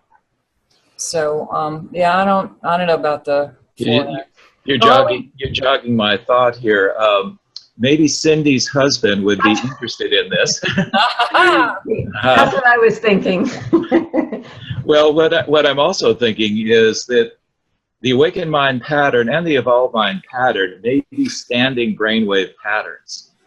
That is, if you think about the Earth as a sphere, there's the Schumann residency, which is like a standing wave that goes around the Earth. The brain is the same sort of configuration inside this hollow sphere, I mean, mathematically. And you can look at this wave form of the awakened mind pattern as a standing wave. And this might be somebody's holding an awakened mind pattern for 5, 10, 15, 20 minutes. I mean, I've worked with people, I've worked with some people who just have a standing awakened mind pattern. Now, in that case, if the awakened mind pattern is actually the standing wave pattern, different areas of the brain are producing alpha, theta, delta, but they're all producing the same pattern in symphony and coordination with each other. And maybe this overall pattern is guiding the functioning of the different brain areas, parietals, occipitals, and so on. There are ways of measuring this, which I don't have the equipment to do this, and I don't have the skill in math to do this. But I know that it would be possible for someone, maybe at NASA, to look at this awakened mind pattern as a standing brainwave pattern, which is entirely something new, something that has never been considered before.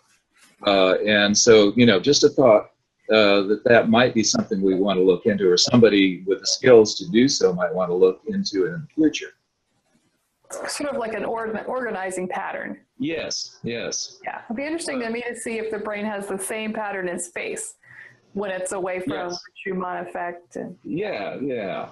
Let's send a mind mirror up to the space station. Yes. See what we can find out.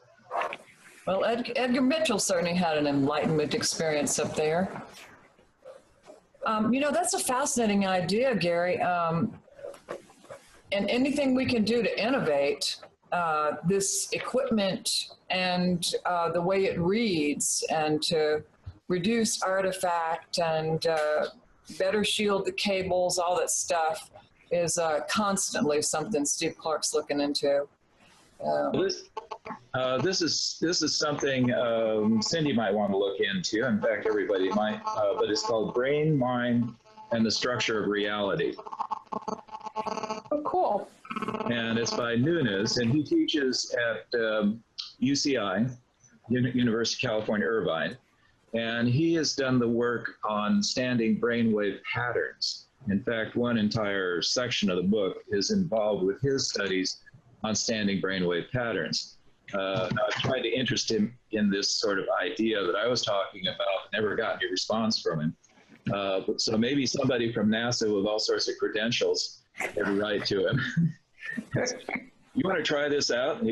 And then he'll say, well, for $10,000 in grant money, I might be able to do that, But you know how it works. Anyway, just a thought. I'll check it out. I was thinking maybe you could ask your husband to try to find a newer, better way to get dry electrodes to work. Yeah, wouldn't we all like that?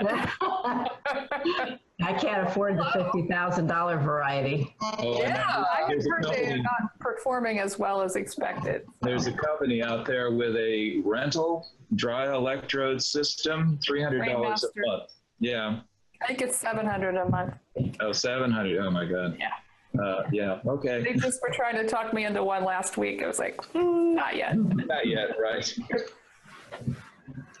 Anybody else have any other questions or feedback for Cynde and Robin? Any feedback on anything they said, or any thoughts you might have? How about websites? Virginia, Sorry, go ahead. Virginia, neurofeedback.com. Okay, and we are Peak, P-E-A-K, neurofitness.com. Okay, I think we listed those websites, Judith, on our Tilde, and I'll make sure that the information that we'll say, accompanying the recording of this webinar, it will keep your links, your website links, so that people could find more information. I may have a question. I have too many questions to ask because I'm completely beginner in neurofeedback. I know little to nothing, so I hope to learn more with Steve Clark next webinar. But I'm just curious if you ever come across any correlations. It's like we know these patterns. That's all I know from the mind mirror, right?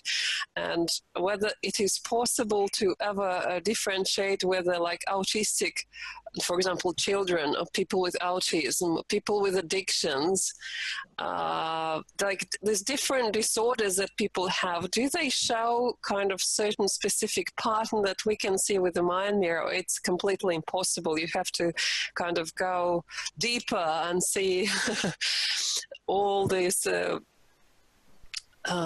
classical EEG feedback to be able to recognize where the problem might be. That's a great idea, Oxana. Are you asking if people with a certain, from person to person, people who have X kind of disorder are going to have a mind mirror brainwave pattern I think pattern of thus and such on the mind mirror?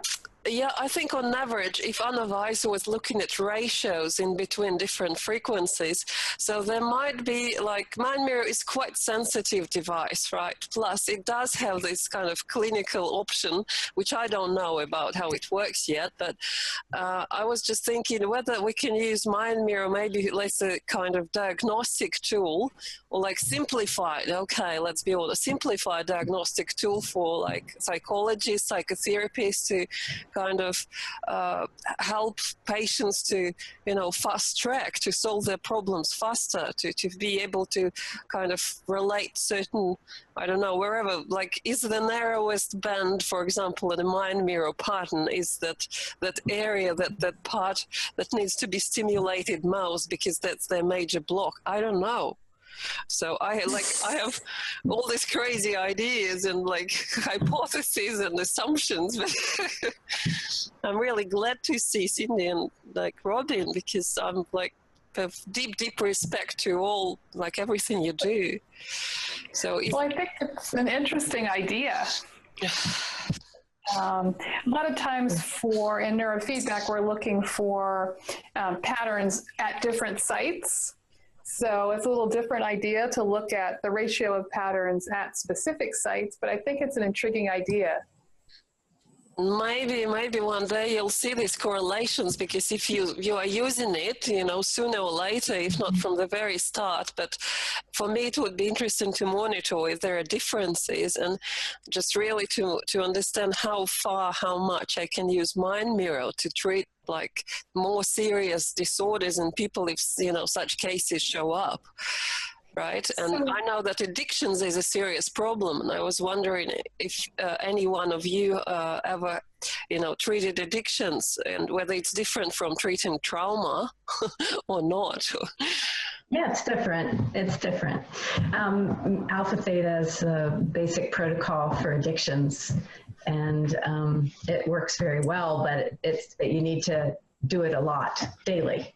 So if somebody is doing alpha theta with the mind mirror and also receiving some other support, you could certainly help them that way. And they would be forming that, with the meditation pattern and the awakened mind pattern, they would be trying to shift out of whatever pattern they had prior to that. They don't tend to have a lot of alpha.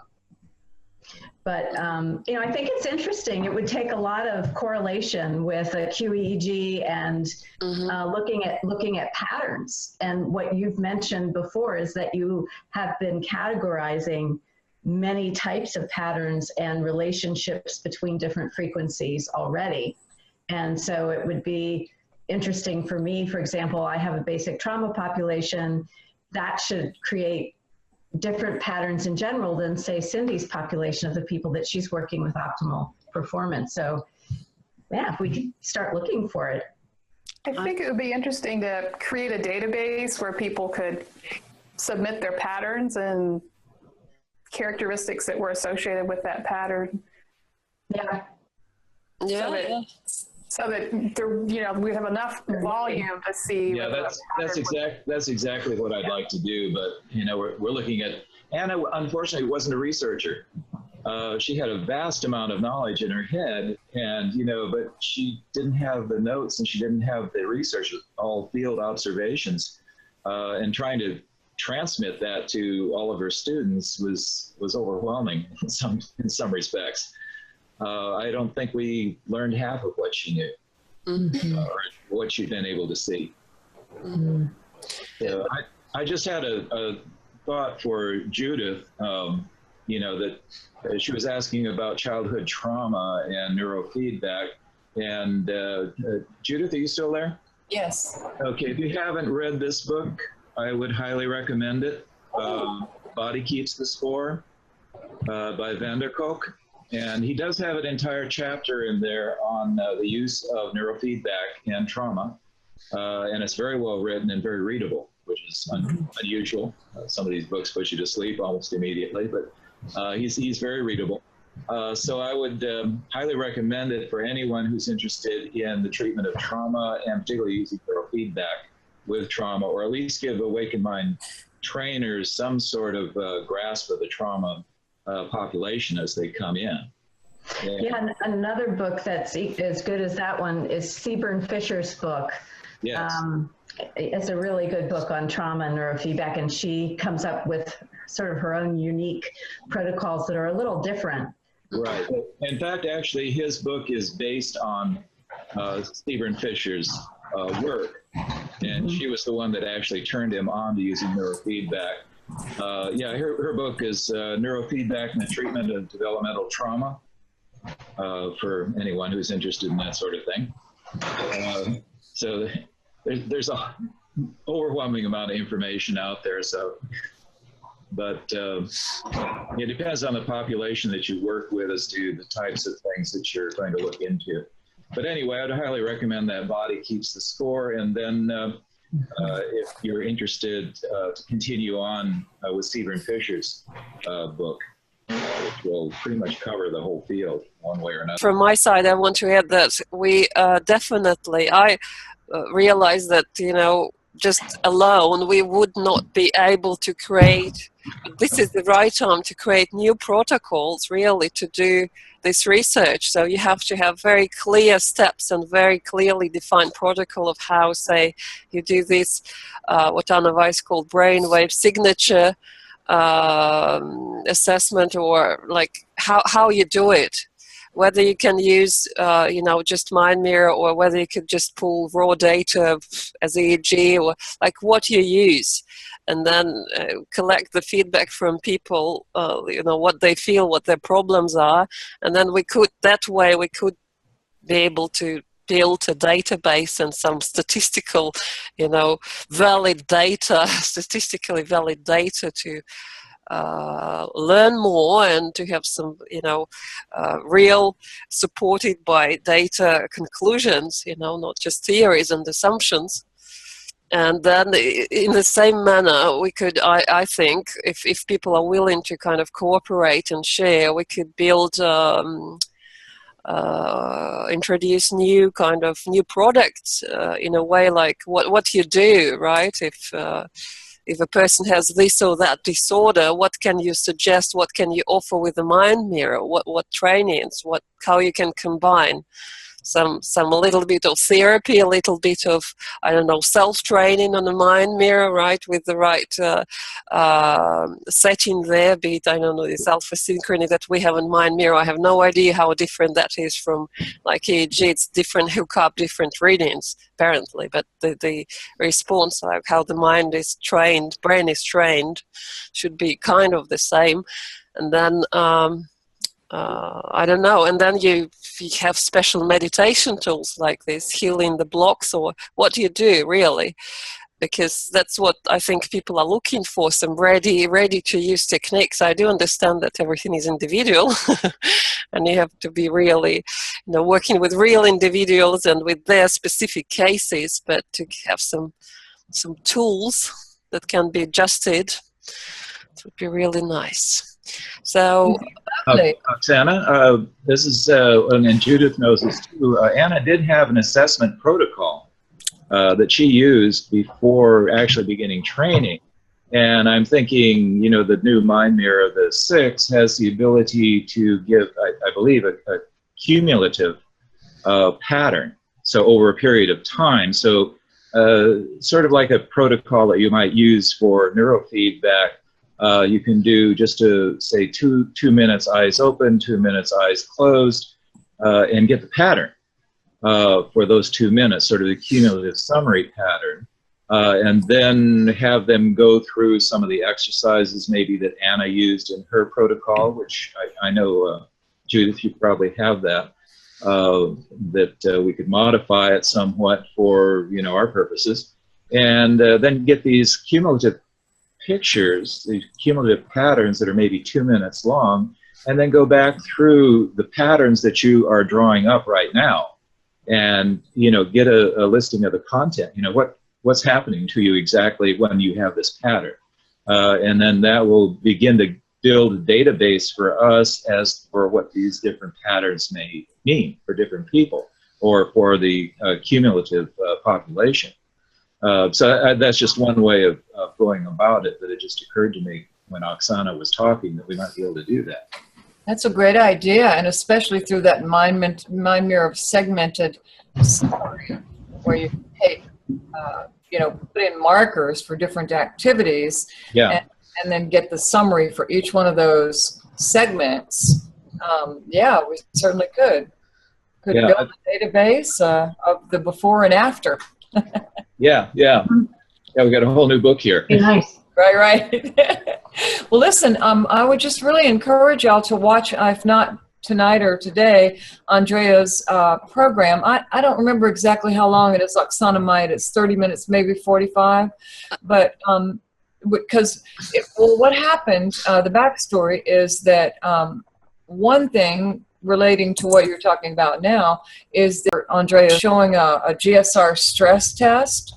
And now the GSR, where people really see what the problem is, they think that the problem is my job or my neighbor's lawnmower, but really it turns out to be the great uncle who said something when the person was 3 years old, and it shows up in the stress test in the GSR. And so she's illustrating that. Andrea talking about that. She shows some heart rate coherence patterns and stuff like that. But she also she starts talking about Kundalini, which is a big interest to her and to everyone who's producing all this big gamma, and that's starting to be a lot of people, or at least they're showing up on my mind mirror one after another, with all the reports of the Kundalini and the superordinary experiences and everything. And so it was such an interesting conversation with Andrea that we decided to, after she shows Joe Dispenza's QEEG, we cut that program, and then we're going to have a whole separate program on Kundalini where we're going to get these people to talk about those experiences and what are their brainwave patterns, and are they in fact showing a lot of gamma, which we know they are, but how they deal with it and stuff like that, and try to increase our bank of information on Kundalini beyond the wonderful things that Anna taught us, because this is a fascinating subject. So she starts talking, so you'll see as you watch her, in fact, showing a lot of gamma, which we know they are, but how they deal with it and stuff like that, and try to increase our bank of information on Kundalini beyond the wonderful things that Anna taught us, because this is a fascinating subject. So she starts talking, so you'll see as you watch her, Andrea's cut, is that she starts talking about Kundalini, and then we stop it, but there's more to come, and you'll really enjoy Andrea. She's started this. She recorded me doing somewhere between 40 and 50 of Max and Anna's unpublished meditations a year ago in April in Germany, in Bamberg, Germany. And she's coming back down to Virginia, and we're going to record some more, and she's going to record them in German, and other people are going to record them in Spanish and French. And this Mind Surfer Media, it's a major online publishing house that she's mounting. She's a very smart girl. You'll enjoy her a whole lot. So do watch. And I want to thank Robin and Cynde. My gosh, fascinating interview. And I see that Gary Sheets could sit there and talk electrode placements and positions and protocols with you all day, and that Oxana and Gary Grossbeck could brainstorm ideas for everything between standing waves and I want to thank everyone, particularly Cynde and Robin, for all of the valuable information that they've given us. If nothing else, I really enjoyed the part about using saline solution. You're welcome. I'm happy to be part of this community. Thank you. Great we're meeting. very happy. You are.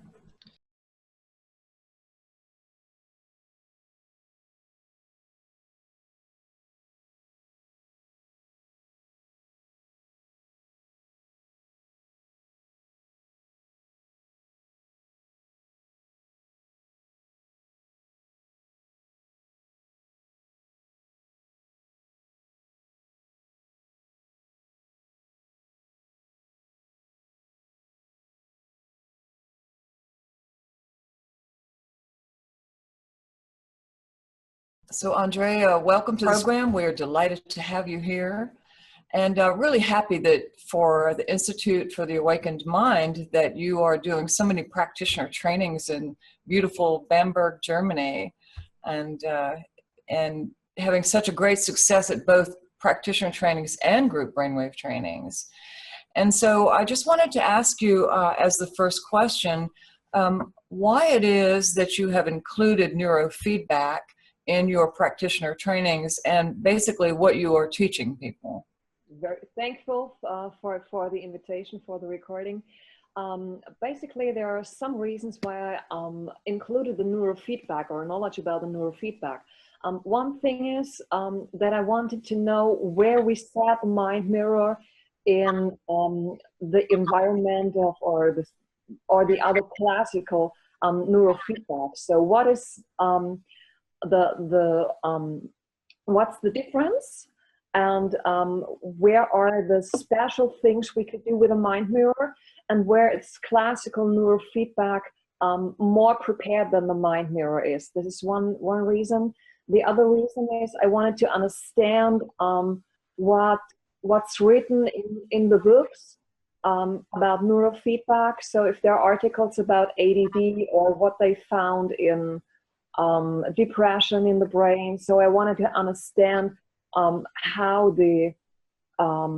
what they share as a material. So to understand what does this brain mapping mean? What does this raw EEG data mean? What are they measuring? Where are they measuring? And just to sort this out and to realize, okay, we are doing that one and how it relates to the classical thing.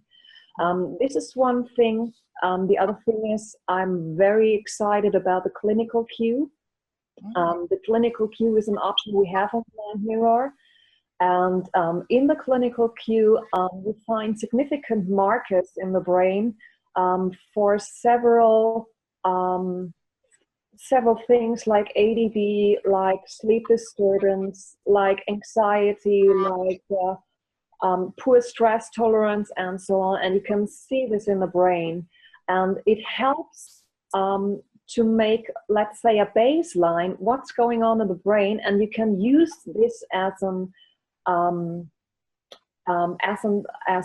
helpful guide to know where to put your attention on for a meditation, or to say, well, we can see this and this topic. This could be helpful to ask some other professionals when there's a post-traumatic stress disorder, to go to a professional psychologist or psychotherapist, or to have a look at the metabolism or whatever, to have a look at where you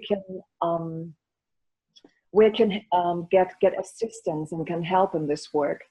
The other thing is, I love the stress test we could use for the GSR. And this is, I found out that this is a very, very useful topic. It's quite easy to use, and it helps you to focus on the right topic. And here I'd like to share. So this is a GSR for about 27 minutes. And this is a wonderful GSR that shows, well, the student is relaxing within 4 to 5 minutes, and then stay relaxed, and then we can see at the end, well, this is waking up, coming out of meditation. So this is quite funny. And for the second GSR, I'd like to show you, this is a stress test. And the meaning of the stress test means that here on the first minute, you give the client the opportunity or the possibility to relax as they usually like to relax. Close their eyes, and you can see that this client is relaxing very, very fast. Well, that's absolutely fine. And then you give a stress test, counting numbers, and you can see, well, that's stressing up. So this is actual stress. And then you let the people relax for 1 minute. Then you have a second stress test, like speak or remember 10 people with or names starting with K, or as many cities as you can remember, and you push them really hard and you say, faster, come on, faster, faster. And then you let them relax for a little while, for let's say 1 minute. And then you ask some topics where you want to have a look at if this topic is putting stress in the body. And let's say you have a financial situation, health problems, your childhood, and so on. And after every topic you mention, you let them relax a little bit. And then you find out, well, what is stressing the body and what is not stressing the body. And then we found out in this client, he thought that the most stress is his childhood. Well, we can see not so much stress. He thought it was his health problem. Well, this is here. That's not stressing his body. He said, well, it's maybe his financial problems. Well, this was here.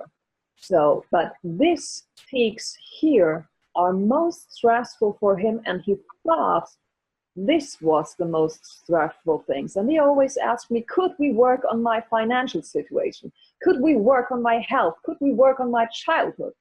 And with this GSR, you can see that the most stressful things are not what he's thinking about. This is just a memory. And he has a lot of painful memories about financial and so on. But these two topics are the topics he is really stressed. So it's not necessary to work on this topic here. It's really interesting to work on this topic here, because here's the stress. May I ask, what were his two issues there in those two high peaks? Be who you really are and use your full potential. The big questions of life. Yes. So, and I found that this chart really, really helpful, because as I showed him these pictures for about 10 minutes, he sat in front of this chart and he couldn't believe that his financial thing is not the big problem in his life. It's that one's. So, and from now on, he changed his focus and started to focusing on this two spots. So, so Andrea, you're basically saying that it's assessment that you're most interested in. That's why the neurofeedback, that's why the GSR stress test is that you want to assess the person from the start so you don't work in the wrong directions or on the wrong things. Yeah. What else would you like to show us then? I'd like to show you some things I work with on neurofeedback, or let's say the biofeedback thing. It's about heart coherence. The first thing is I love the Heart Math Institute for this wonderful picture. They have measured the electromagnetic field of the heart, and for me it looks like a huge donut, and yeah, maybe some chocolate donut, and I like chocolate donuts. So you like chocolate, period. Oh, I'm a chocoholic. So, and they say that we have an electromagnetic field around the heart, and it's more, it's up to, let's say, 9 meters. It's really, really huge, and it's more than the electromagnetic field our brain is producing. And we can see coherence even in the BVP. And therefore, I'd like to show you some stress HRV. So this is recorded with a sensor from Heart Math. And you can see that the HRV, well, it's not regular. It's not producing really sinusoidal waves. It's not a very big amplitude. And here in the spectrum average, we can see that there's a lot of things going on in the nervous system on the sympathicus, which means this is the stress part, and also a lot of in the parasympathicus, and not very much in the in the resilience area here, and we would like to have a resilience here, and we would like to have most of the nervous system active, where both of the systems in the nervous systems are balanced.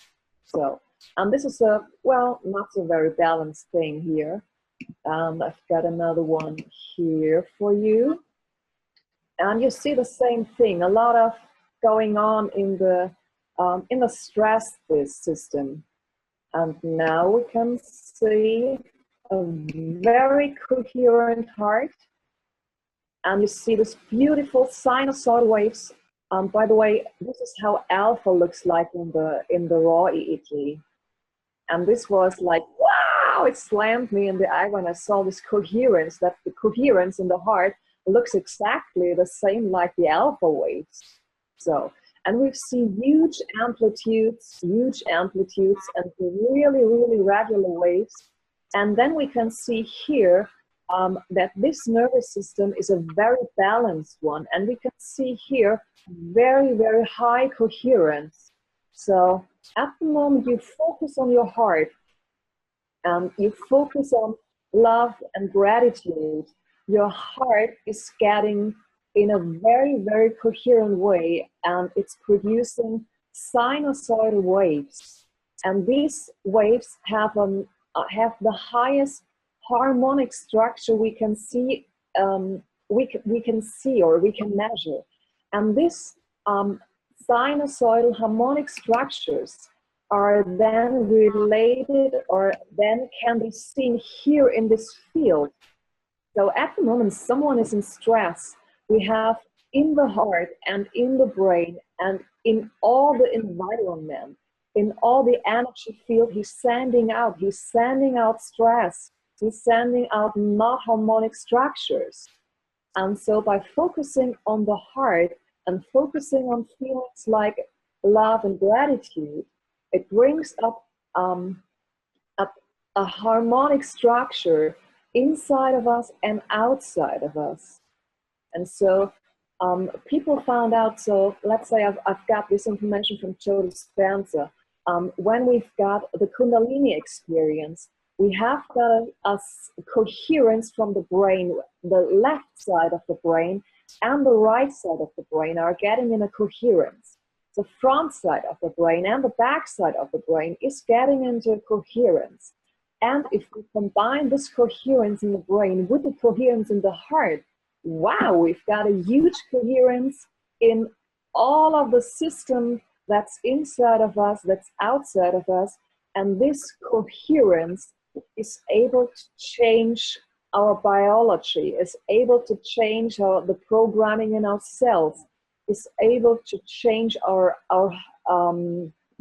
hormones, our nervous system, and is able to realize, to override not harmonic structures that have been happened, or that happened in childhood, that happened as an epigenetic markers in trauma from our grandmother, or whatever it comes from. So with this coherence, we are able to override it and to give our heart and our brain a new biology, so a new state of being. And with this little HRV, we can see when we are on the right direction. Beautiful, beautiful. So assessment, and then using the assessment tools to harmonize. Yes. From every direction. Yeah. The heart, emotional issues that cause stress to show up in the GSR.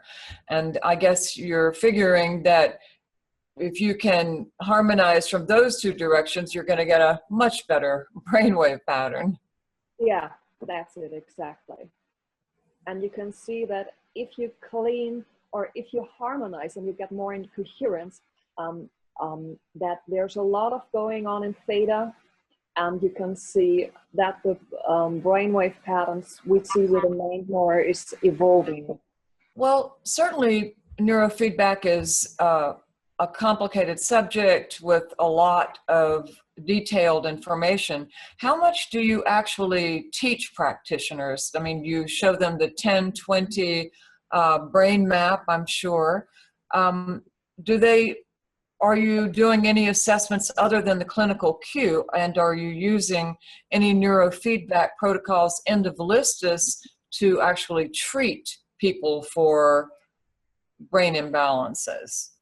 What I teach in my practitioner trainings is mainly the use of the self-training function to help people to access a certain state way more faster, and to help them, or help the brain to guide into a certain direction. You're totally right. If you use the neurofeedback clinic, the neurofeedback protocols, that needs much more knowledge about the different things. And honestly, I explain just as a rough idea that there is the possibility to do it, but it takes, well, let's say, a lot of time to get really into detail. And to be honest, if you've got a diagnosed ADD, our health insurance is paying for professional neurofeedback training. So, well, it's not necessary to tell people, well, we can do this with a mind mirror also, because no one will pay if you get it for free from a professional. And the self-training function, and I'd like to share another thing for you. I found this very helpful. And as you see, this is a mind mirror summary report from a person, and this was the feedback, or the mind mirror summary feedback after one meditation. And he has got a, well, let's say his brain needs some guide along the way, where to go, in which direction. And there you can see, after a normal meditation was this healing circle, and then directly after this meditation, I gave him the neurofeedback self-training function, and as an awakened mind on level 6. And this is the statistics after 10 minutes of doing neurofeedback. That's amazing. And this is just the self-training audio cues inside the mind mirror. He changed 10% more rewards after just a few moments, after a few minutes? Yes. That's fantastic. Yeah, it is. And I'm not very excited about having better numbers.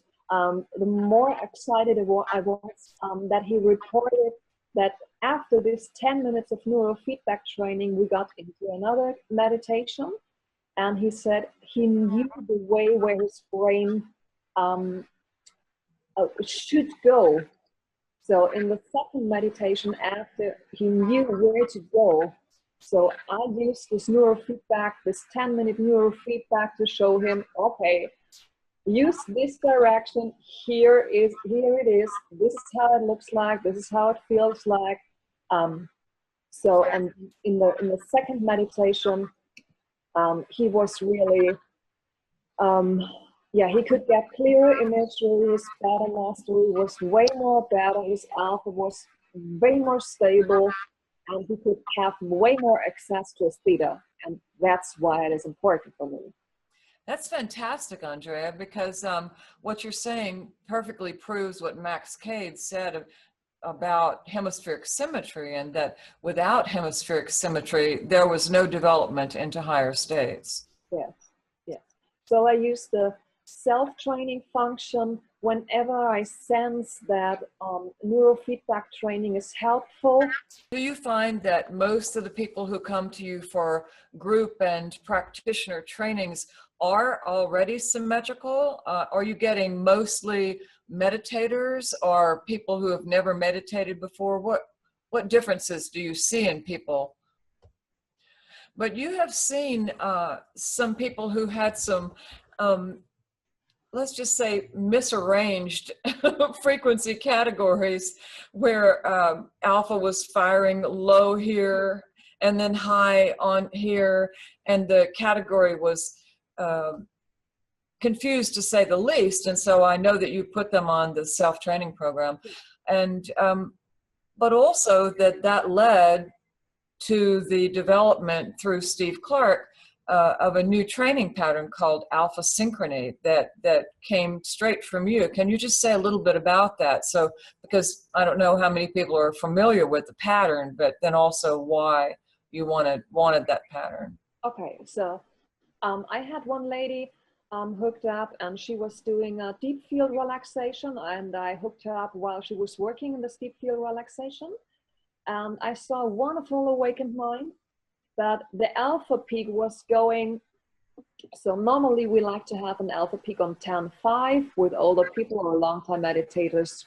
Well, it's a 9, but normally it's on a 10.5. And her alpha was going on the left side, it was going to a 9, on the right side to a 12.5, and then it got back to 10.5. And then it was whoop, whoop, whoop, whoop, whoop. So her alpha peak was constantly shifting between all the bands we have, between 12.5 and 10.5 and 9, and unsymmetrical on the left, on the right, or whatever. So the alpha itself was a mess. Beautiful amplitude, but the alpha itself was like this all the time. And then I wondered about this alpha peak, why it's shifting constantly, and why there's such a mess. And then I started because we didn't have the alpha synchrony so far, and I said to her, well, it seems like you're going with one side of the brain, you're going to 9, so the other side has to come up, and then it got stabilized like this. And then you drop again and lift up, and now it's balanced again. And I gave her a verbal reward for the drop alpha peak. And after a while, she realized what she was doing, and she reported to me that it feels like swimming and or let's say like diving. And she was diving not constantly on the same height, but she was moving 2 meters down and then coming up and then turning right and then turning left and going down. So a waste of energy, And I said to her, okay, well, I give you a feedback for when you have the 10.5. And within, I think, 8 minutes, she realized where the 10.5 is. And she said to me, well, that feels like a speedway, like a highway. So it was really fast and really quick and really straight, instead of looking to the left, looking to the right, looking a little bit down, a little bit up. So the information she did in the deep field relaxation came way more faster, way more quicker. And then from this lady on, I said, well, I want to have an alpha synchrony pattern, so Steve, could you please program the alpha synchrony? And so I found this alpha synchrony very, very interesting if people have already reduced theta and they have a stable alpha amplitude, but for the cases the alpha peak is shifting. And yeah, that's it. And let's just say, for those people who don't know anything about it, that this wonderful pattern that you brought us to only gives rewards at 10.5, and it only gives rewards when that 10.5 is symmetrical. So it's really used to train. And I think you said that you had used it with some people to keep them from slipping down into sleep as well. Can you say something about that? I measured a guy who's done a lot of hypnosis thing, and his alpha was on a drop 9. So, and he wanted to do the reading in the morphogenetic field. And he said, well, it's quite interesting. People ask me a question, and then I can't answer the question, but the answer is coming to me 24 hours later. So, and this is not very helpful if you've got a client and you want to have immediate answers. And then I saw his drop 9, and I said, well, this is like, it's too much in the subconscious, it's too low. And then I gave him a reward for the 10-5, and he said, well, that's really more awake than I thought I should be. So, and he forced himself to the drop 9 because he thought should dive very deep, deep, deep, but it was too deep. And then I said to him, well, come up a little bit more awake. And then he reported that he got, the next session he did, he got really quick answers right in the moment, and not call me the next day, I've got the answer. Excellent, excellent. Yeah, that alpha is definitely got something going with the intuitive realm, and a lot more can be studied and known about that, I think. Yeah. And then the other thing that I think is really wonderful that you're doing, Andrea, not only studying more about neurofeedback and bringing more about that contextually into your trainings, and no doubt it's going to seep into ours as well, since we do so many Dropbox shares. But also that you go out in general into the world and learn more things about consciousness and how to develop consciousness, and you're quite the explorer and adventurer in that sense. And I understand that you have recently attended a Joe Dispenza workshop. Yes. Can you tell a little bit about that? And I think you have something to show us as well. Yes, I like to show some things. He's talking a lot of, so what I found very, very exciting is that he's measuring higher states of awareness with a classical 19-channel EEG. So, and this is, I haven't seen this so far, because meditation normally, you don't have the amount to spend $20,000 for a 19-channel EEG. And normal neurofeedback, the focus is really more on the health problems instead of the higher states. So, and I was really, really excited that he has measured a full Kundalini ecstasy in 19-channel EEG. And as I saw those pictures, it was exactly how the Kundalini feels for me. So, and I like to share this screen with you. Here is a normal raw EEG. So here you can see all the places.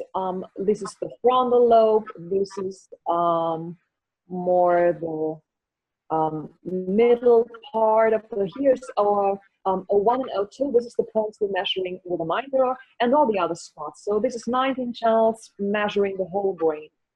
And as you can see no pattern, no whatever, it's a mess.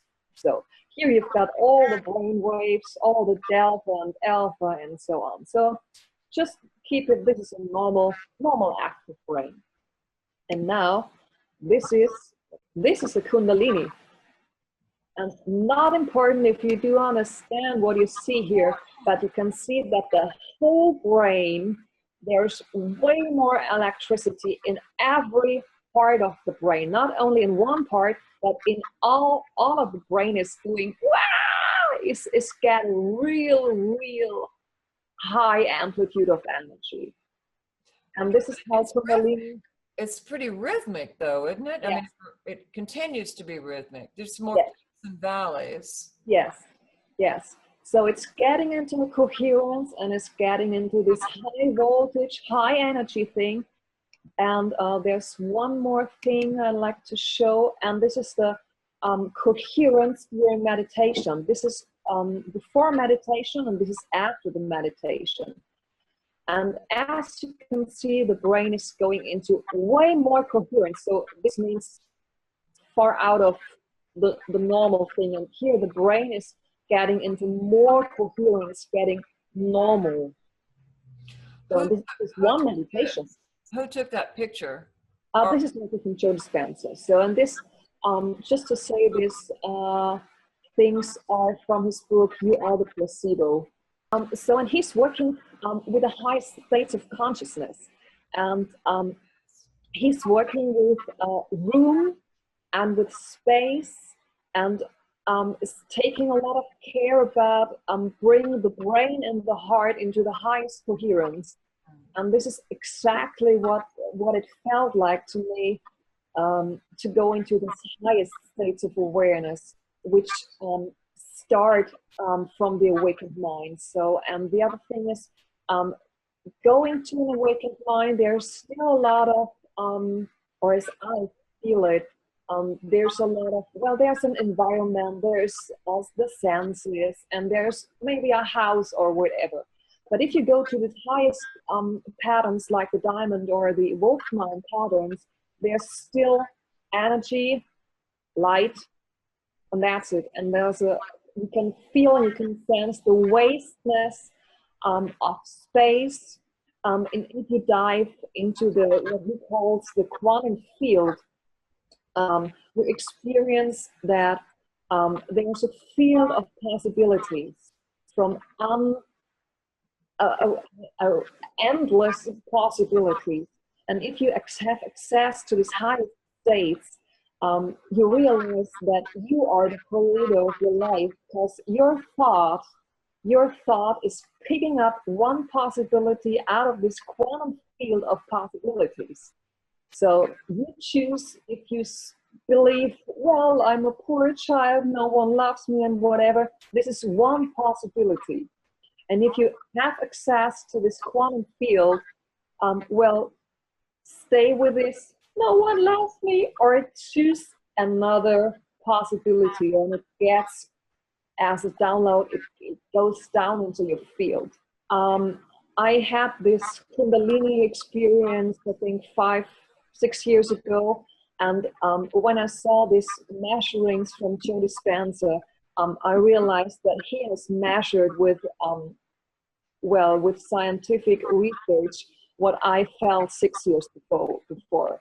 And so to see this black on white or color on white, well, that's really interesting. Supercharged. Yes. Thank you for sharing those thoughts, not only about neurofeedback and the need for assessment, and telling us about the alpha synchrony pattern and your successes with using neurofeedback in terms of the Mind Mirror self-training program. And we sure appreciate your intrepid spirit for being an arm and a leg, a Da Vinci figure out in the cosmos and out in the world, pulling information back to us. And we just bless you and thank you for being who you are. Thank you. We'll see you soon.